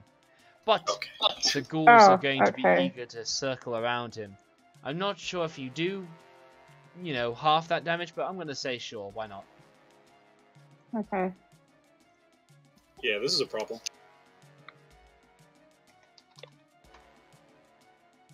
I'm not seeing his health adjusted. I tried adjusting it on the token. Yeah, you gave you turned his AC to health and you made his health into AC. It's very confusing. Oh, sorry. It's okay. You've given his AC now to 16, so stuff is looking awkward. Oh, that's supposed to be 15. Okay, that helps. 15. Okay, and that's good enough. Then let's minus his health by 13. So he's got 38. Yes, he has 38 health now. Okay. Alright, now it is the ghouls' turn, and the ghouls on the ground floor will look to take the prone Dalron and take advantage of him. No. The ghouls will basically dash over. I think the ghouls only have 20 feet, so they will dash to 40.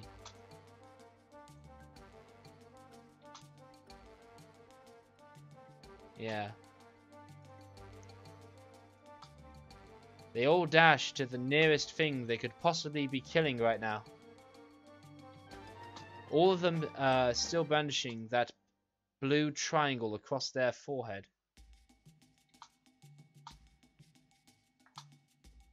Alright. Now it's the veteran's turn. The veteran will take his heavy crossbow and will try to shoot it at the gorilla and attacking all of you guys. He's going to hit... No, he's going to miss because he's so exhausted. And the shot goes wide. Whoa. Okay, Druid. It's all cool. I just heard you on the mic a bit rustling around, but it's all cool. Oh, sorry. Not a problem. Now, this noble is going to get a bit fancy. She's going to go here, get herself to the ledge, which is pretty scary stuff, but she's going to bring her rapier up and is going to try to stab the gorillon. She does hit on an 11, but will only do 2 points of piercing damage. And she's going to make a dexterity saving throw at disadvantage as she's just on the edge there so precariously. She passes, however. Sylvan, it's your turn. You're wreathed in fire and you're causing things around you to burn. You've seen your friend... The spell does not indicate anything other than creatures, but that's fine. Oh, okay then. Then it doesn't burn anything. Damn. Okay, so Damn.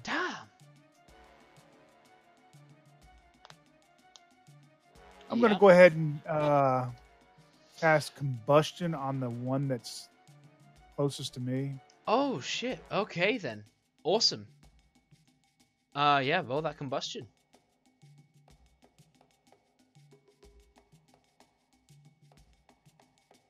It's going to do it at first level.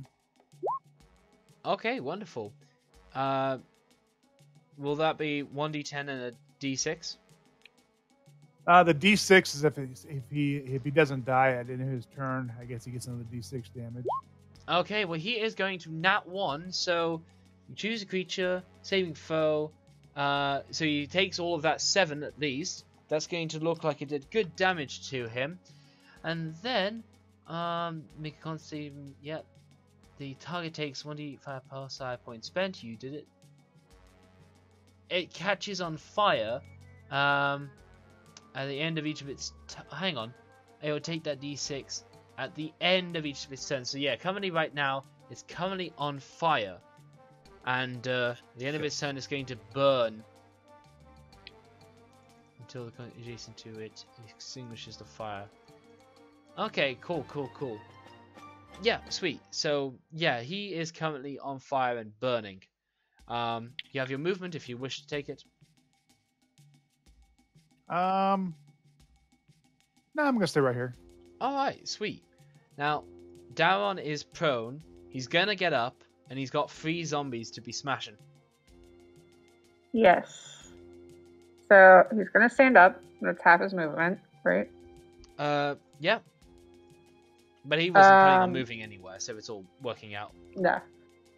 So I think he's gonna go reckless. Ooh, nice. I think so Yeah. too. Does he Yeah, he's have gonna the go Great reckless. Weapon Master feat at all? Doesn't look like it. That's fine. He He will does reckless get attack. 2 attacks, but I didn't realize he got 2 attacks. So yeah. He's got he's extra gonna attack. attack this guy first with his halberd. Yes. In the interest of DM recommendation, he's going to focus down. And that is going to be a hit. Okay. Excellent. And then he's gonna attack the same one again. Perfect. He hits again. Wonderful. And then he's gonna use his lightning aura on the same one. Yes. No, absolutely fantastic. The creature is going to fail. Although I don't know his DC. It's more than 11. So it's going to fail, and he's going to be knocked out. But, no buts. He's just straight out murdered as Daron comes up, slashing with silvered halberd, and from it, the lightning conducts from earlier, and charges straight into the creature's face, as he destroys it. Yay! Yay, indeed. Also, his DC is 15. I don't know why it doesn't say That's it, fine. but- No, that's awesome. Alright, another ghoul will come in to replace the one that died. Willem, it's your turn. All right, now question. Yes. This Gorillon, is he in the treetops or is he on the ground? All Gorillons are in the treetops. Ah, excellent. You can probably guess what I'm about to do. I actually can't. Lightning bolt. Oh, nice. Yes, they are lined up go. nicely for you. Oh, nice. Nice. Yeah, Not bad. the one furthest away is going to crit, but the one closest is going to fail.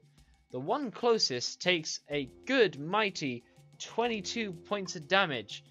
However, the creature looks like after you rattle its bones, it seems to be like holding on. It seems to be hanging on in there for a moment, a very brief moment, but ultimately is gonna die as the fire takes it as well.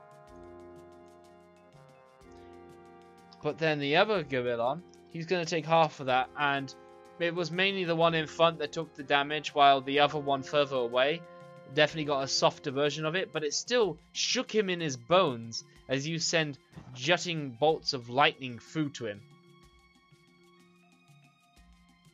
And I'm going to float gently over Yes, yeah, the floating gently never gets old, does it? here. No, it does not. Cool. Alright then. So the Gorillon does see a target beneath it. There's a lot of dangerous things above. The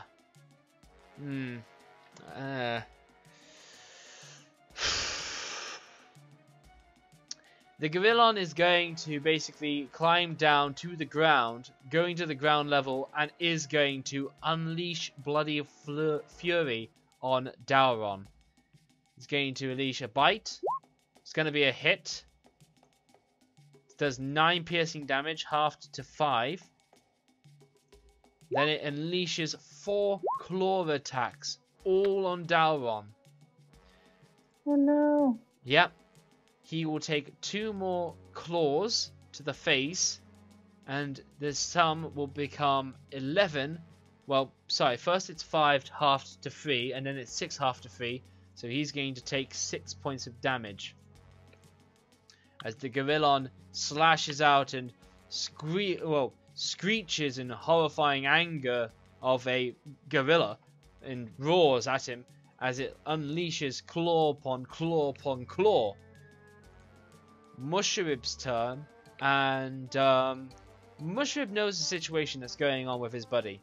He doesn't want to fall dangerously, so he's going to take the disengage action, and he's going to make his way over to the staircase. But he's going to have to dash, and on his next turn, and even then, he may only be at the bottom of the stairs. Well, the stairs really don't exist anymore. What? Oh, did you lose concentration? And I'm using fire for them, so... Whoops. Oh, well, you... Okay, well, you do control the token, so next time you can delete that out. So... Oh, I didn't know I could token, sorry. That's okay. So Mushrib is going to be in a tight spot then. He wants to help out Dauron, but he hasn't got an easy way down. The only thing he can do then is to help the ones that he has around here. He tries to think creatively, but he really can't in his current predicament. So, what can he do? What can he do? Because he's trying to think what more he can do.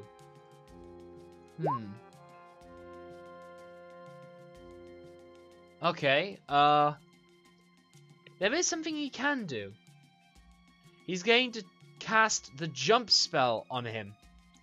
And he's going to take an attack of opportunity from the Gorillon. With a bite. It's going to hit him, and it's going to do 9 piercing damage, which he could have done without. But he is going to leap off and fall all the way to the floor. Does a dodge roll.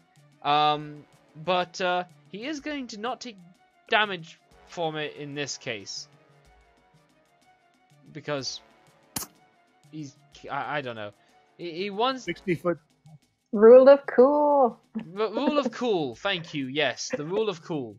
And he is also trying to save Dauron, I guess. But he did cast a spell to get that done. Kifri, it is your turn. Yeah, since she's in melee range, she's just going to use a short sword. No, excellent. That is going to be a hit. Alright, and she'll use a bonus action to use her other short sword. Excellent. That is also a hit. Yeah? Cool. And then she's just going to run away and take the attack of opportunity. Oh, okay.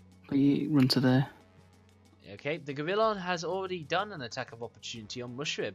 Oh, so even better. it doesn't have... It reaches a claw out for you, but it's much too late to even catch the nimble halfling.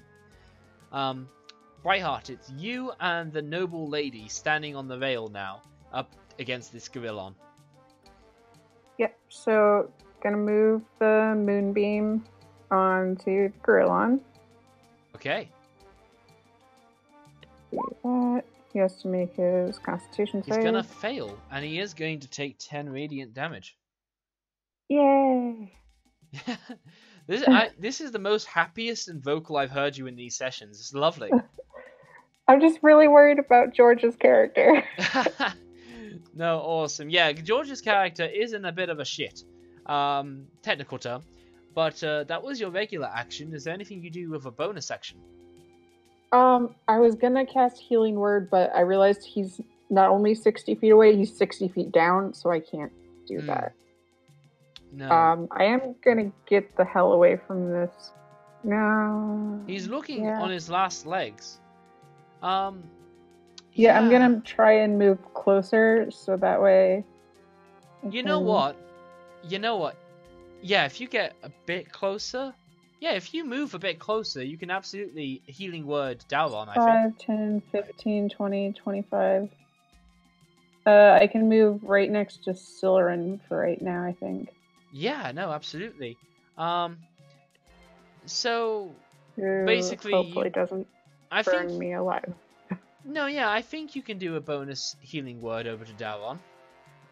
Okay, I will do that. You give it in the sense of, Dauron, don't you die on me! You know? Yeah. And Dauron hears this, and you can start healing him. I'm going to do level 2. Excellent. Yeah, Yay. that is going to give him 11. some heals. Gives him some good heals. Alright, now it's the Gorillon zombie. And since he's been left... He's looking hurt, but since he's been left with nothing else to kill... He's going to focus his rage onto the captain. Oh boy. Yeah, the captain first misses one, but then 4 claw attacks happen. That's a hit. That's going to has their HP been halved? No. So that captain gets killed and their body just falls over the side of the ship. The Gorillon then moves up and will then strike at Willem with 2 claws. There will be a nat 1 there where the claw just seems to hang off the Gorillon's lump body, but the second one is an 11 and Willem has low health, so that's going to be a hit and he's going to do 7 points of damage to you. The archer over to the side is going to continue her efforts to shoot this thing down. And she is going to hit, and on that she strikes him down right in the head. The Gorillon staggers. It looks like it's going to go down. And it seems to shiver as it is in this state. But the Gorillon then howls past that and stands tall and proud, not going down. And on the second longbow attack, the archer misses him. Alright. The ghouls loom in. This one dashes. This one... Let's see, ghoul. Ghoul. The ghoul is going to try a claw attack. It's going to hit Dauron on an 18, and he must make me a Constitution saving throw, please. What kind of saving throw? A Constitution saving throw. Okay. He is going to fail, and he is going to become paralyzed. Yeah. Things are looking grim.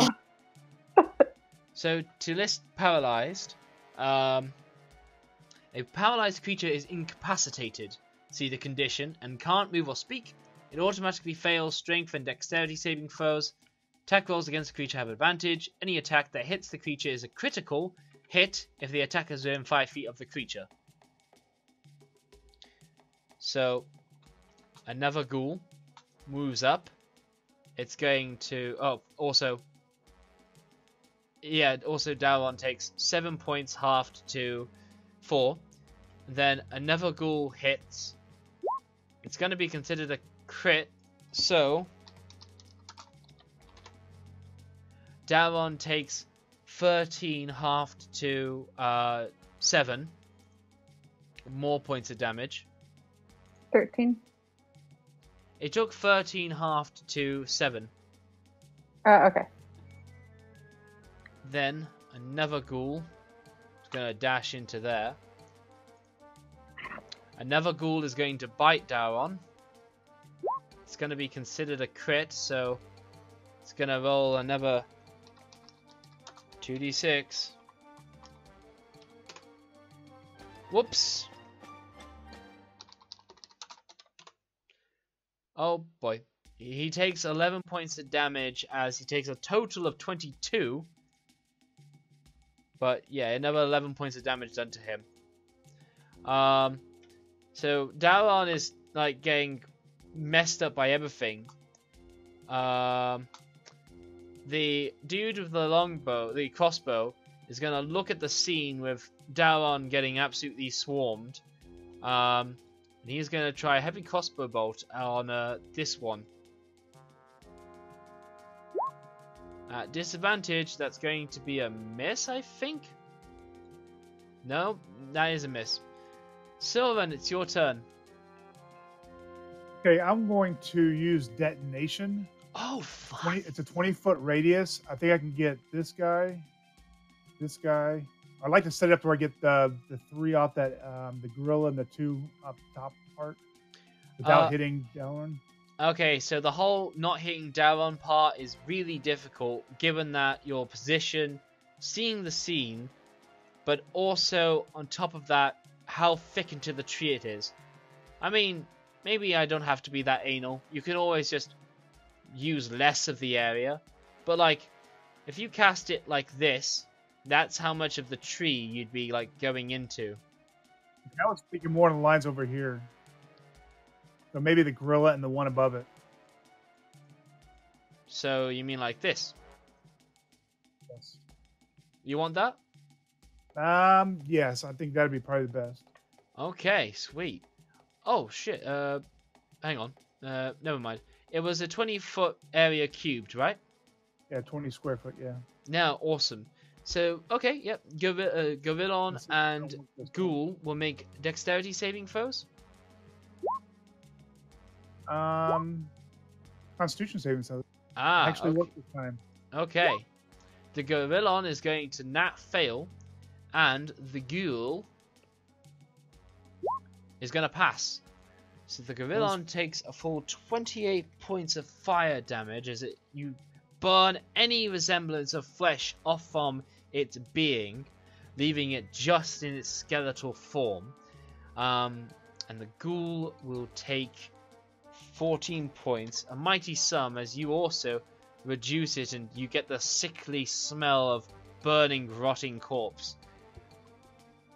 So for the one that failed, it will be knocked prone by the look of it. Is that right? Yep. Alright, awesome. I'll do that with a net. Okay, yeah, anything else you do with your turn? You have a movement? I'm gonna stay right here. Okay.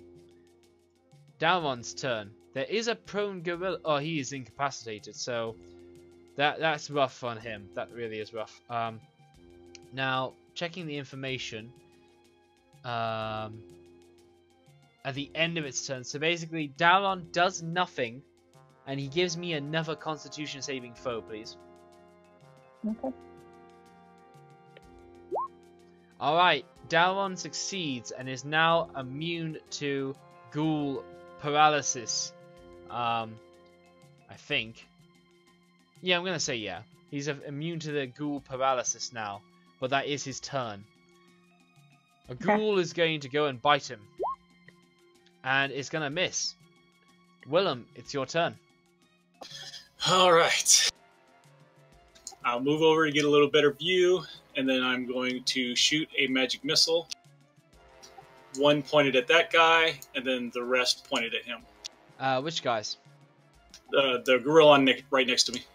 Oh, right next to you. Oh, okay. So, give me the first dart of your magic missile. Yeah, I'm not sure how to split it up like that. Just roll it free-handedly. Each dart is 1d4 plus 1. So just slash roll 1d4 plus 1. Wonderful. You Nice. well, the Actually, it should be +3, I think. What's that? I think +3 is my modifier. No, each dart individually is a d4 plus 1 when you divide it up. Okay. It is a d3, it's +3 when you add them all together. Now I then, understand.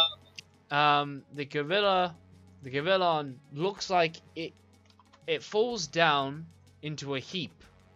And then the gorillon sort of stirs a little bit. It squirms around on the ground and comes back up.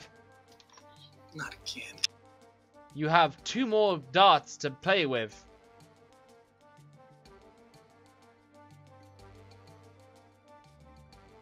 You can Anything with fire?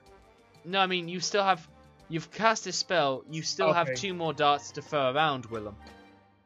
So can you shoot another one at the one that fell down? Yeah, the one that fell down is this one right here, and it came back up again. Beautiful. It goes down again, and it gets back up again. Yeah. Fuck. All right. Well, I'll shoot the last one at the other gorillon. Okay then, brilliant. Yeah, that's good damage. And you hurt that gorillon. He doesn't go down and he doesn't come back up. He remains standing, but you look like you worsened his condition. And you can float 10 feet somewhere if you want. Yes, I do. Nice. Okay. It is the one by Dalron's turn. It's going to get up from prone, and it's going to wail into... hang on. Oh yeah, you did have more movement you could have spent, so that's fair. The gorillon is then just going to wail into Dalron. It does a bite. That's going to hit. It's going to do 8 piercing damage, half to 4. And then there's 2 successful claw attacks. And it does 6 more points of damage to Dalron. Uh-oh. Yeah. Musharib's turn.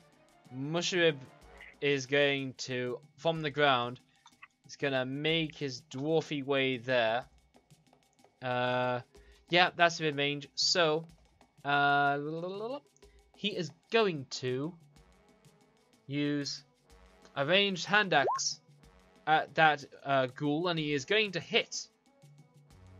He does a good sum of... God help me. He does 2 points of damage to the ghoul. But he's coming for Dalron. He's coming. Where's this other ghoul? Where is this other ghoul? Over here. Oh, there it is, yep. Now, that ghoul is going to dash over to Dalron. Kifri, it's your turn. Alright, she's gonna close in with this guy and hit him with a sword again. Excellent. Yes! Now, Kifri, so your strike of the sword shims and hums across in the air at such speed that you know all those like samurai moments where they chop the sushi in midair? Yeah. You do that with the huge bulking gorillon skeleton you're dealing with, as you just unleash a sudden fury of silvered short sword slices across the bones and turn him to powder. Ah, fantastic. Absolutely. So I'm going to try and walk across this thing if I can. What thing? And then yeah. cast a healing word on Dalron. Excellent. Go ahead with that healing word. And it's at a higher level. Yeah, sweet. Yeah, you do so, and you give him 11 hit points back, which looks like he needed. But now give me a acrobatics check, please.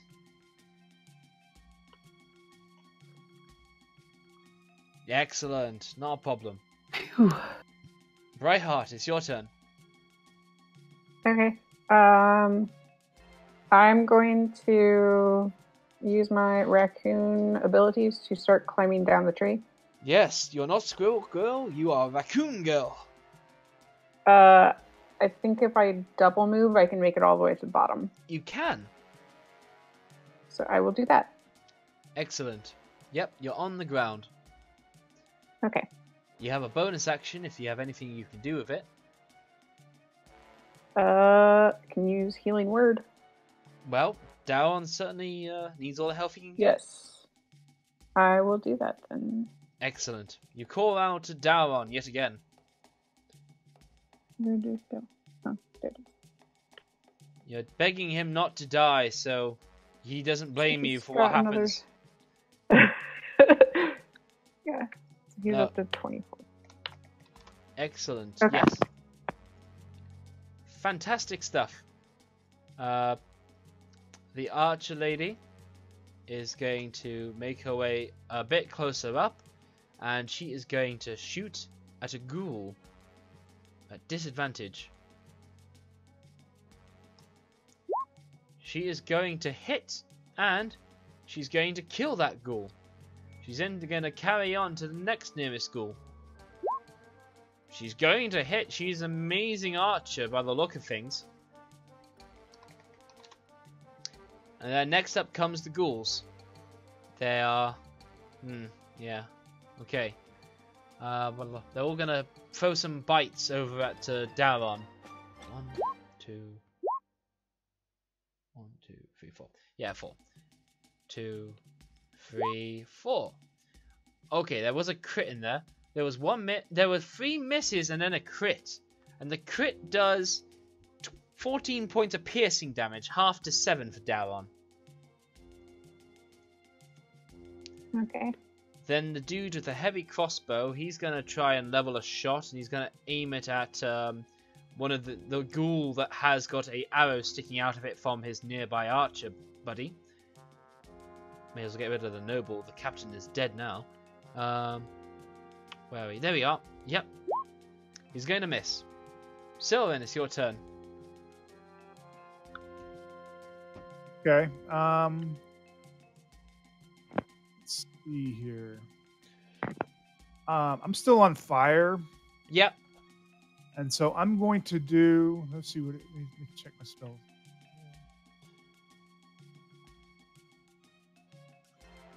Okay, I've got a spell called Lightning Leap, Oh. Okay. and as an action, I let you choose a line of lightning that is 60 feet long and 5 feet wide. Yeah. Each creature within that line makes a dexterity save or does 66 lightning damage, and then you can then teleport to an unoccupied space touched by the line. Okay. So I'm going to do it right at the gorilla. Yeah. Okay. So you do it right at the tree for the gorilla behind it. Yes. Oh wait, yeah, you are still on your branch too, so you can't even sidestep. Okay, so the reason I allowed Kithri's healing word, it was a shout out into space. So just for me, let's say you get to this beam, and then you see the gorilla just fine. You will still do your line unimpeached. Okay, so let's try moving there first. No, excellent. You do that. You line up the shot, and you How about shoot. from right here, without actually having to do the acrobatic Yeah. check? No, absolutely you can, and absolutely it works out exactly as you may hope. Okay, so let me try to see if I can't do that one. Okay, it's going to be one of the ones that broke. What was that? It's broke, so I'm going to have to go and manually do 66. So he needs to Okay. roll a dexterity saving throw on 14. Yeah, that's cool. You zip a bolt of lightning down over to him, and he's going to make a dexterity saving throw. That is the veteran. That's not the gorilla. Dexterity. He is going to fail.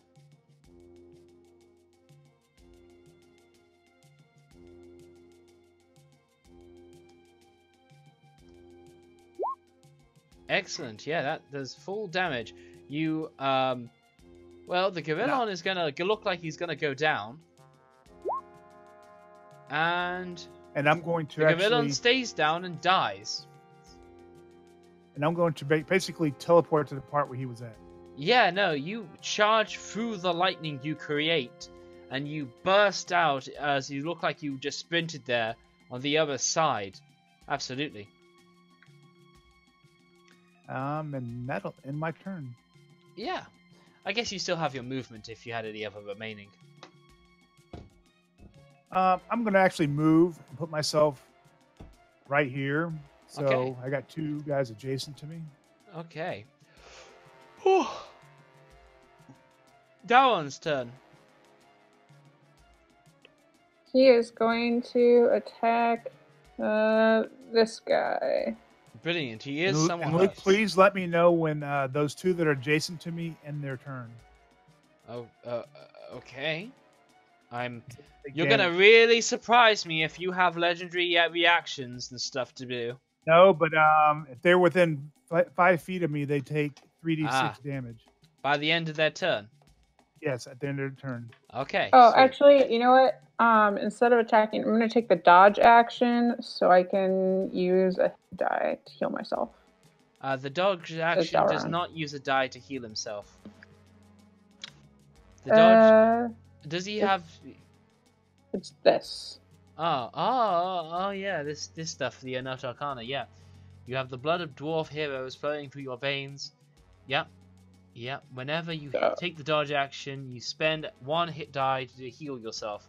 Yeah, sweet. Yeah, he used this last session. He did. Yeah, So go ahead and he's going to use that. That click feat's actually in Xanathar's guide now too. Oh, So it's sweet. actually legit. Whoa, that's awesome, and that's great health. Yes.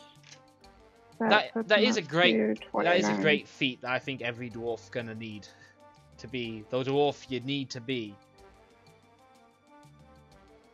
So that's Dalron's turn, I think. Wonderful, yeah. Okay then. It's going to be a ghoul's turn. He's going to not give much thought.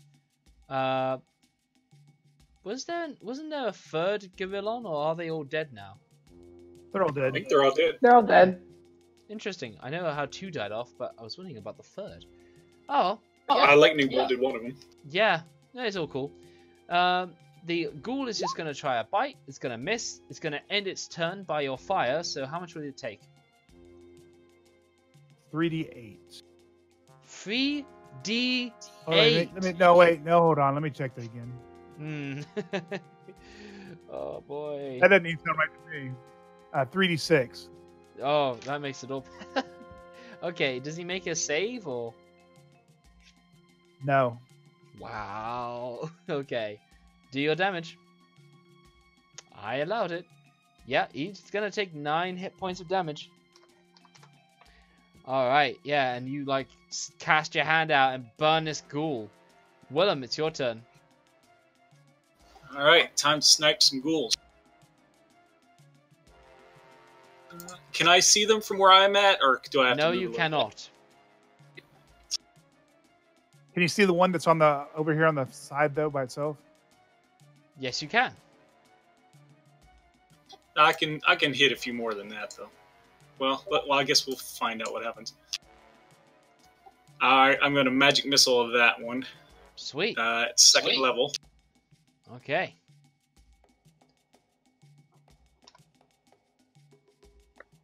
Yeah, go for it. I just got it. It has the little pop-up selector thing for the level. Sure thing. Yeah, that's going to do good damage as yeah, it's actually going to do pretty good decent damage as you just zip it. Pew! Pew! Bing, Wait, bing, bing. I know the perfect one actually. What was it? It wasn't slime, it wasn't water. What was it? Magic. There we go, magic, yeah. Pew pew pew pew pew. Excellent. Sorry about that. Okay. Anything else you do? And then can I use sorcery points to cast a cantrip? Is that how that works? I forget. Yeah. You quicken your main spell, Yes. and then you shorten it to be a bonus action, so you can add a cantrip. Yeah. Alright, and that'll be Ray of Frost. Wonderful. That is a hit. Yeah, that's going to do good damage. He will have his movement reduced by 10 feet, which is going to suffer for him being so slow. But yeah, nice.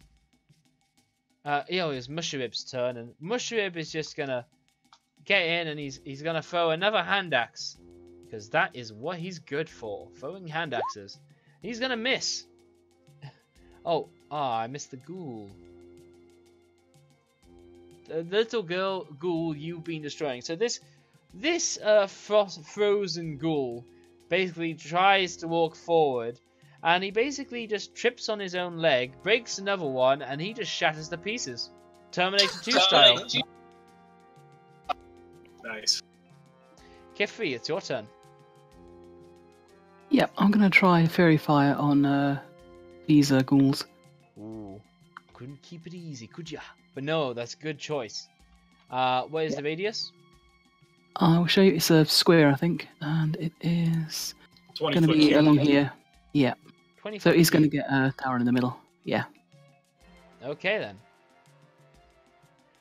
Yeah, sweet. So, Yeah, that's where it starts. can you exclude friendly creatures?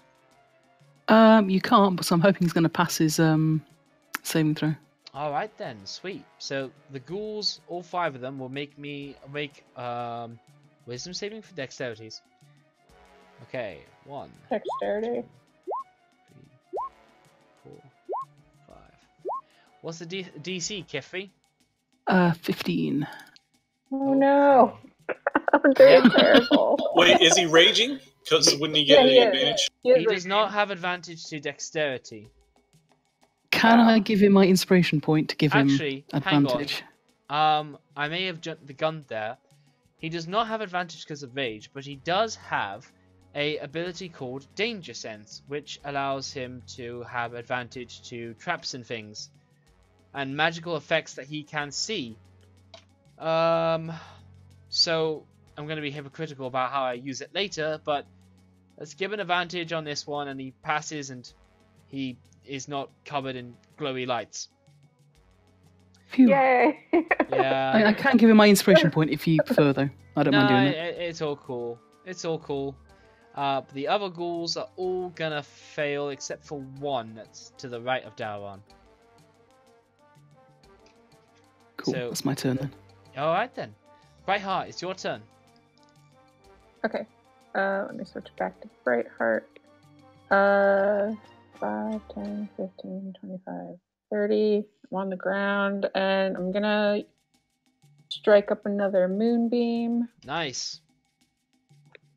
This one's looking quite hurt, and if it's a... No, it's a Yeah, decent that one. was the one I was gonna start with. Yeah, perfect. And you destroy him.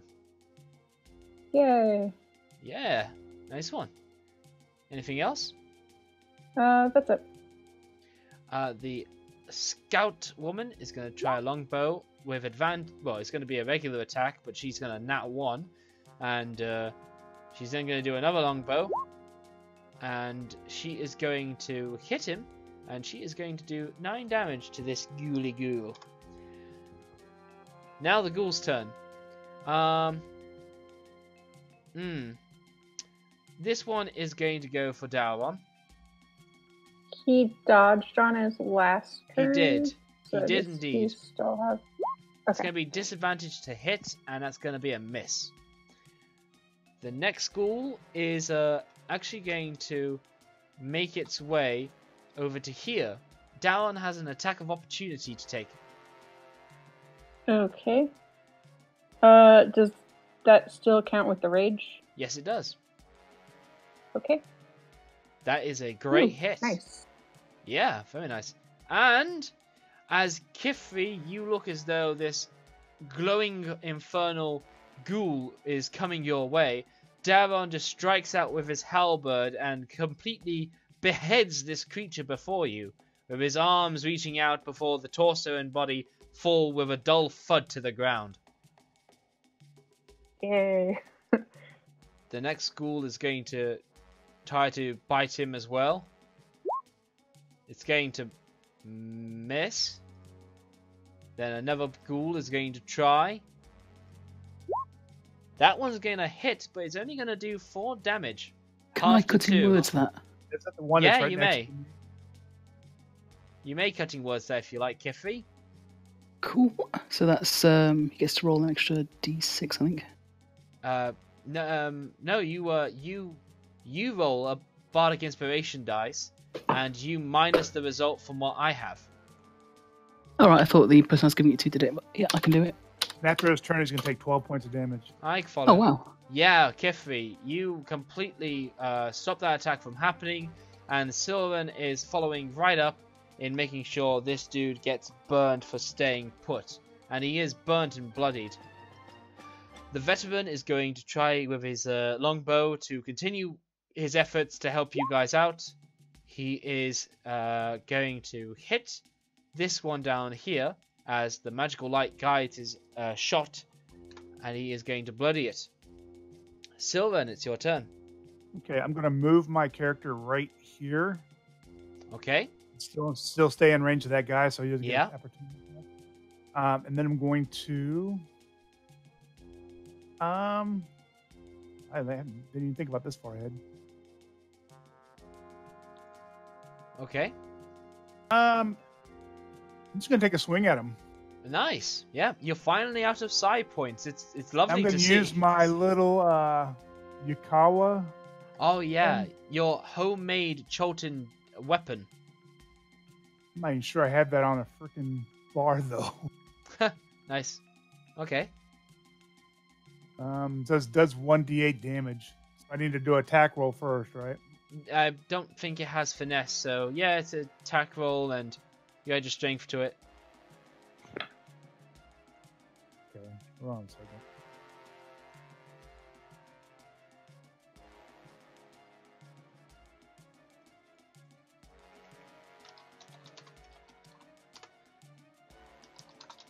So yeah, just waiting on that Yukawa strike.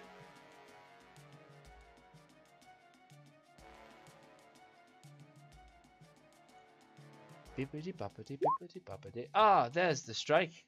That is going to be a miss. Yes, it is.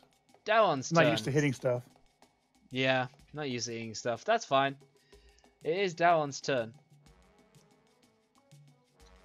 But you would have had advantage on that hit.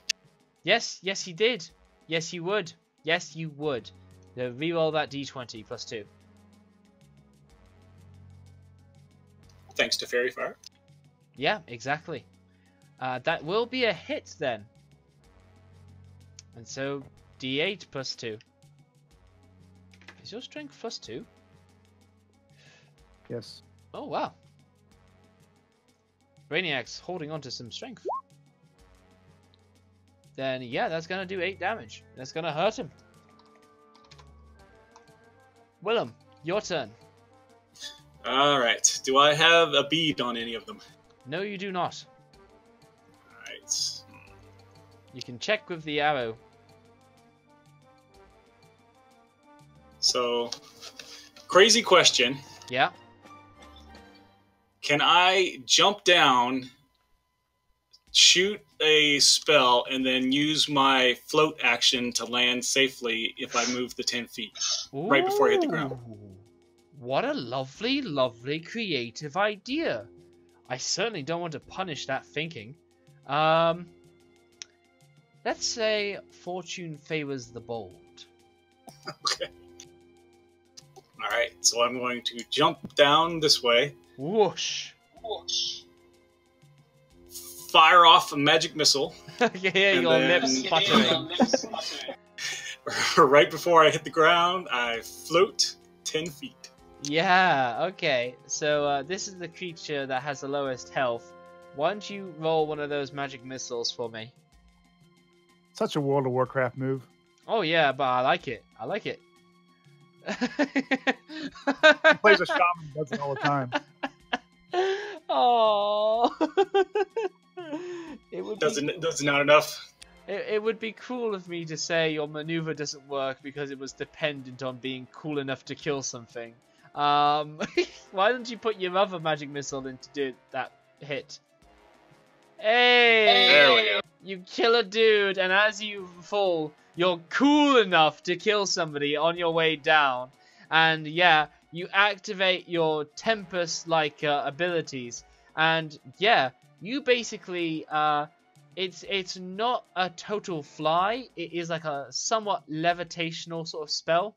So you basically counteract the fall with a bit of floating going upwards. And you still fall and go prone, but you don't take as much damage. You take 11 points of bludgeoning damage for your fall. Still badass. Yeah, very badass. I absolutely approve. And I have one more missile. Yeah, you shoot it off from the ground. Who are you aiming it at?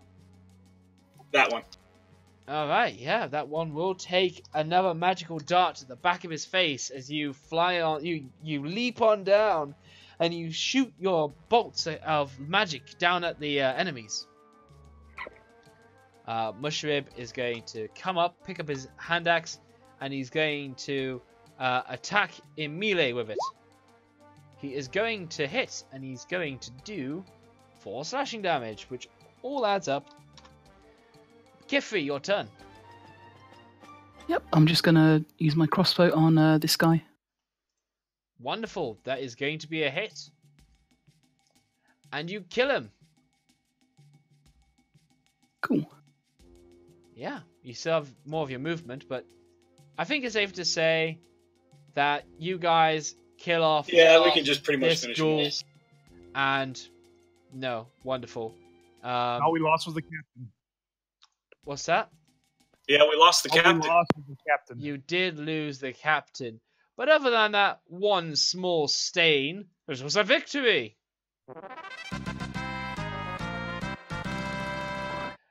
I'd be curious to know what those blue triangles are about, though. Yeah, no, that is a thing. It is definitely a recurring factor on each of the ghoul heads. They all have a blue triangle painted on them, for sure. And Mushrib will admit that he hasn't seen these, well, he has observed these once or twice in the jungles, but he doesn't know their significance. So has this guy become the new captain? Yeah, so when you guys kind of touch base a bit, everybody is kind of a bit worried and concerned about where they stand with things. If you guys were to spend 3 days with them, well, no, your greater restoration stuff, basically, you pile on the good berries for these guys, I guess, and you give them enough rations for them to get some days worth of rests here, and they have enough of a map after you complete it for them to quietly and like with fear make their way up into the jungle by themselves. Lord knows how they're going to end up, but yeah, you guys can do that if you like. Yeah, I don't think we've got time to stay with them. Yeah, I'll start giving them good berries. Ah, sweet. Yeah, so... We're all good characters. No, go on. I just said we're all good. Yeah, they're much more sullen. They're very grateful to like come out of this and live, but it's at the cost to their captain, which is a very sad day for them. But not much you guys can do about it now.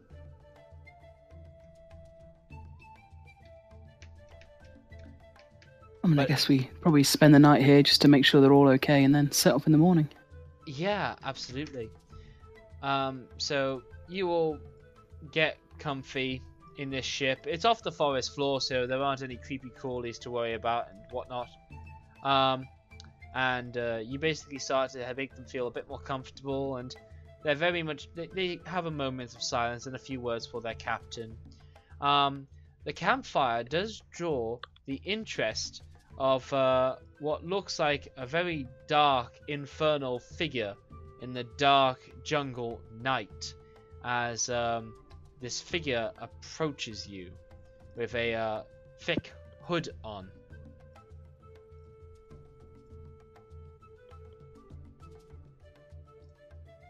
How do people respond? Oh, so we all see this coming? Yes, it seems to be a 6-foot-tall being, with the hood of his cloak poking with some subtle horns. Hello, who goes there? Crossbow hasn't been any good.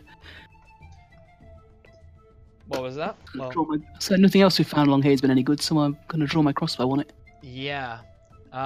Now, Mr. Former Durandal, this is you.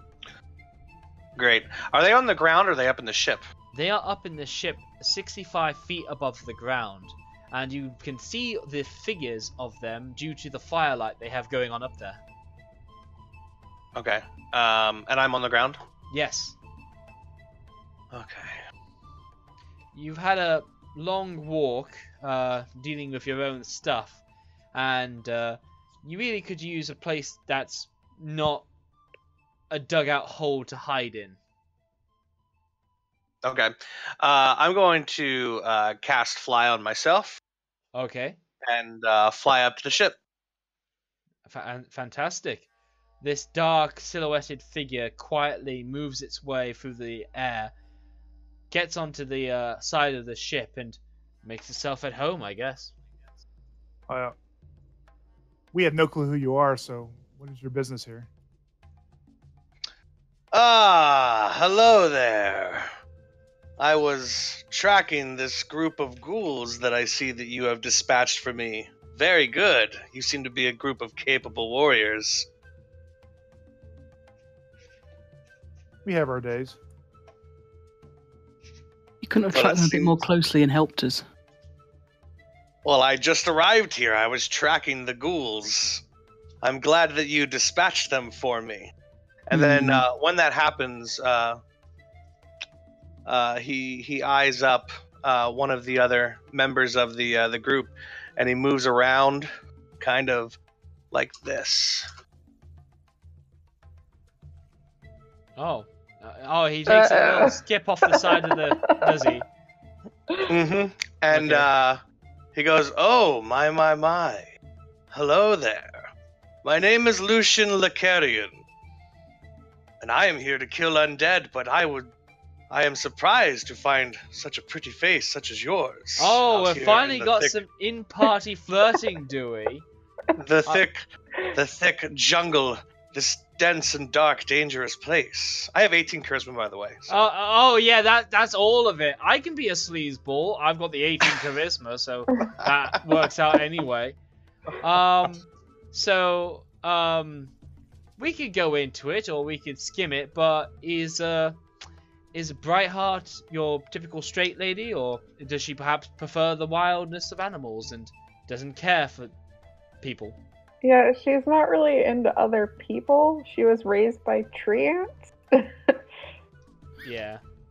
So, Basically, I will give him a persuasion or just a charisma check if you are not completely immune to his charms.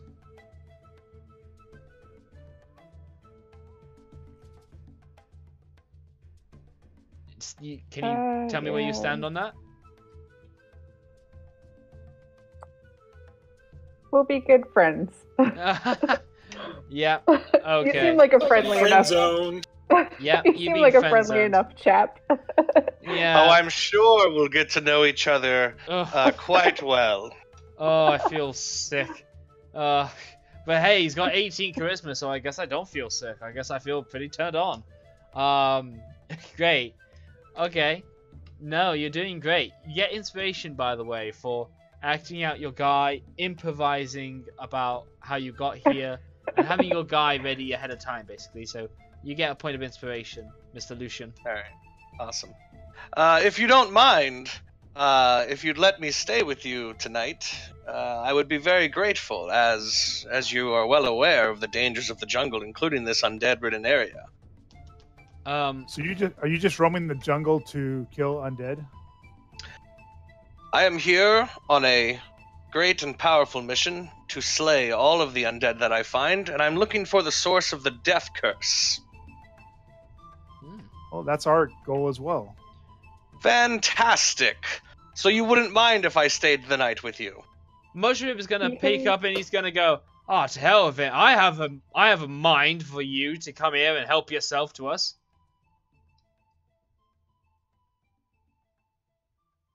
He's just gonna be like, "We can't just take anybody who wanders into the dark and helps himself to our company and just expects us to just go along. We don't know anything about you." Ah, but yes, Master Dwarf, I see that you did struggle greatly on this last battle with the undead. You're tending to your wounds right now. One more person to help protect the camp in the middle of the night is not a bad thing. So, you can immediately tell what you would maybe consider as logical is just put across as flat out calling this dude a rude insult. Questioning a dwarf's virility and constitution. No, not good. Basically, he gets the sort of puffed up chest, ready to fucking go, as he's like holding on to the hands of his hand axes. He's like, "Don't trust this damn." Look, he can see because of how his like height. He's looking underneath the hood, and he can catch some of your demonic features as he's just gonna go, "Oh, and he's a devil spawn to boot."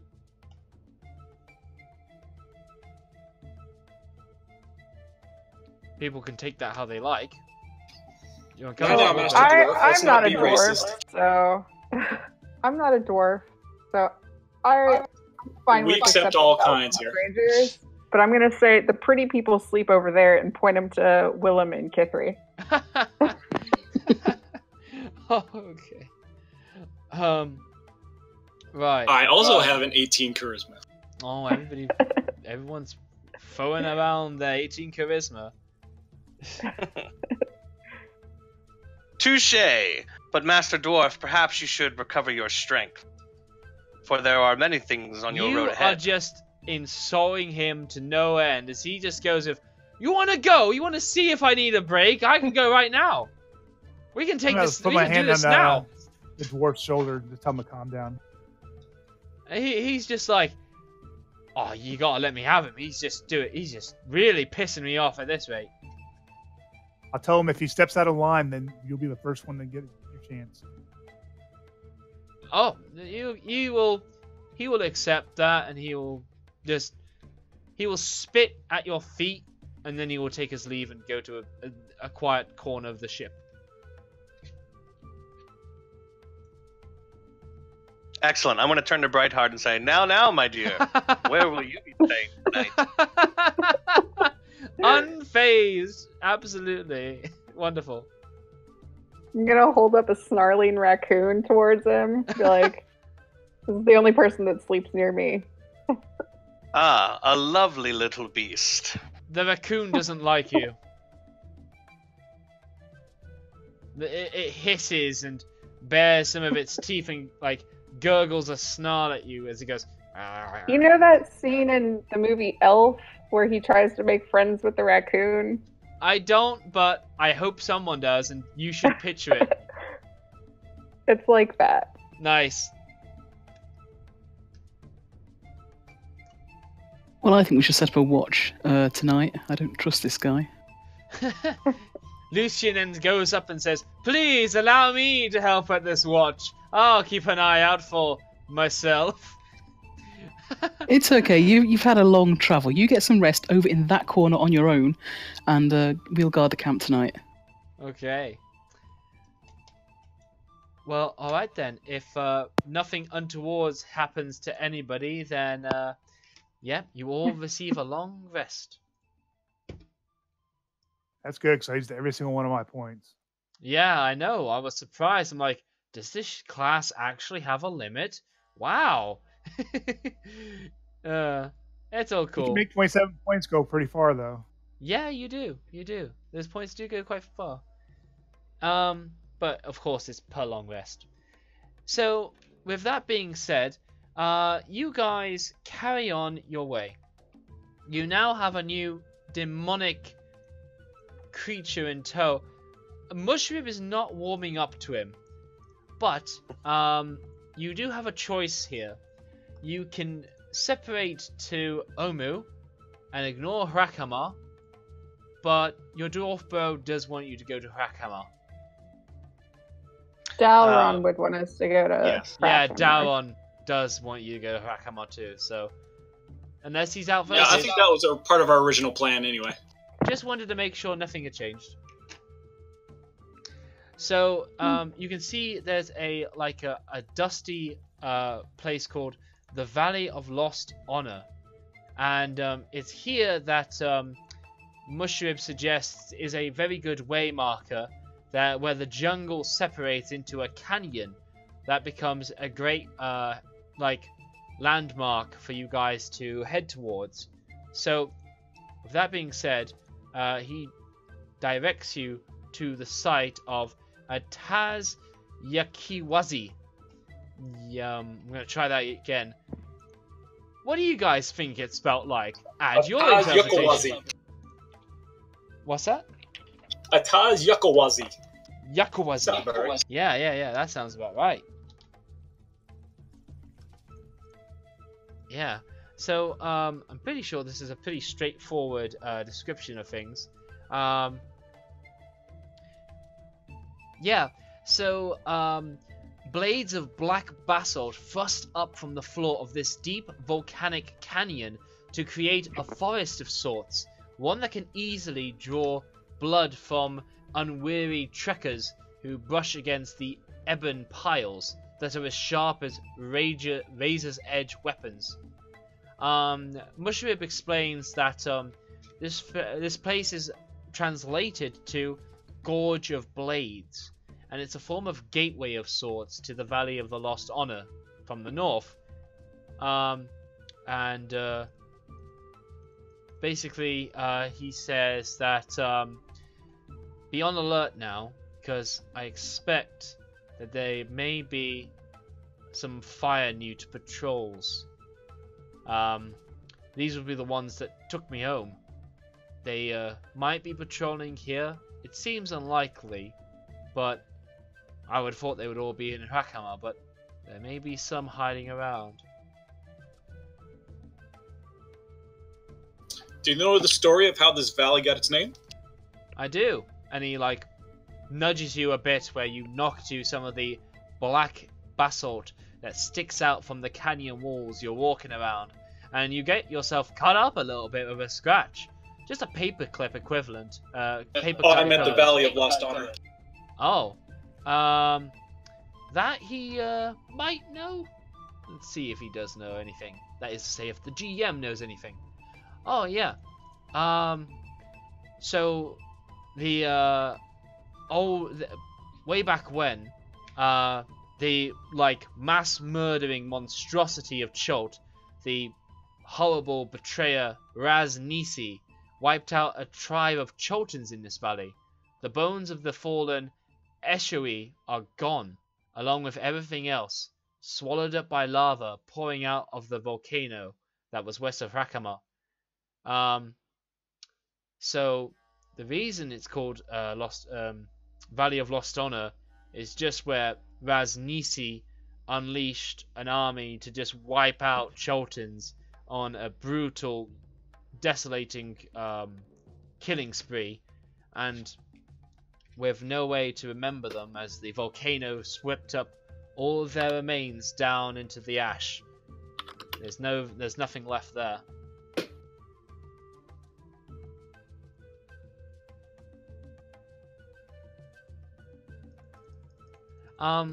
Yeah. Anything else? I don't think so. Okay, sweet. There is also something of note. As you guys are going around, you think you see from a distance a couple of, well, you're told by Mushrib that he says there be the cursed fire newts, and you have a handout of it right now. Ooh, fire newts. Yeah. Look kind of cute. I hate fire. I was thinking the same thing. They're adorable. Yeah. How big are they? Can I have one as a pet? Well, they are standing at medium humanoids, height. Probably a bit big for a halfling to have as a pet then. Yeah. They are a medium creature, so as tall as any of you, as they are made of pure lava. And a few of them seem to, yeah. Blah, blah, blah. Never mind. So basically, a few of these are walking along, and they're walking along some of the upper ridges of the valley, as Mushrib tells you to tuck in. By doing so, you all get a bit cut up by the like sharp rocks that are around the valley. Well, maybe not. I don't think so yet. I'm going to whisper to Mushrib. Do they speak common? He will growl with some frustration and go, "Ain't got nothing good to say to them." They might do. If they do, we could capture one and get a bit more information about what's going on in Harakama. Doubt it, lass. There's only one thing I know. They've got the home. They want the forge for themselves. Only a matter of taking it back. Now, while these people may be descending on you, you catch sight of something particularly worrying. You catch sight of a red dragon. This red dragon takes a sweep over the canyon floor and seems to nuzzle itself into the sand, with smoke coming up as the dragon rolls around it like a dog after a shower or a cat after some event, but it basically loves the heat. It spies some of the fire newts above the ledge where you are. It sort of roars at them and then chases them down. The fire newts take a submissive pose to the dragon, and whatever's spoken, you guys don't hear much of it, but the result of which is that both dragon and fire newts separate away from one another, as you guys are all in the clear.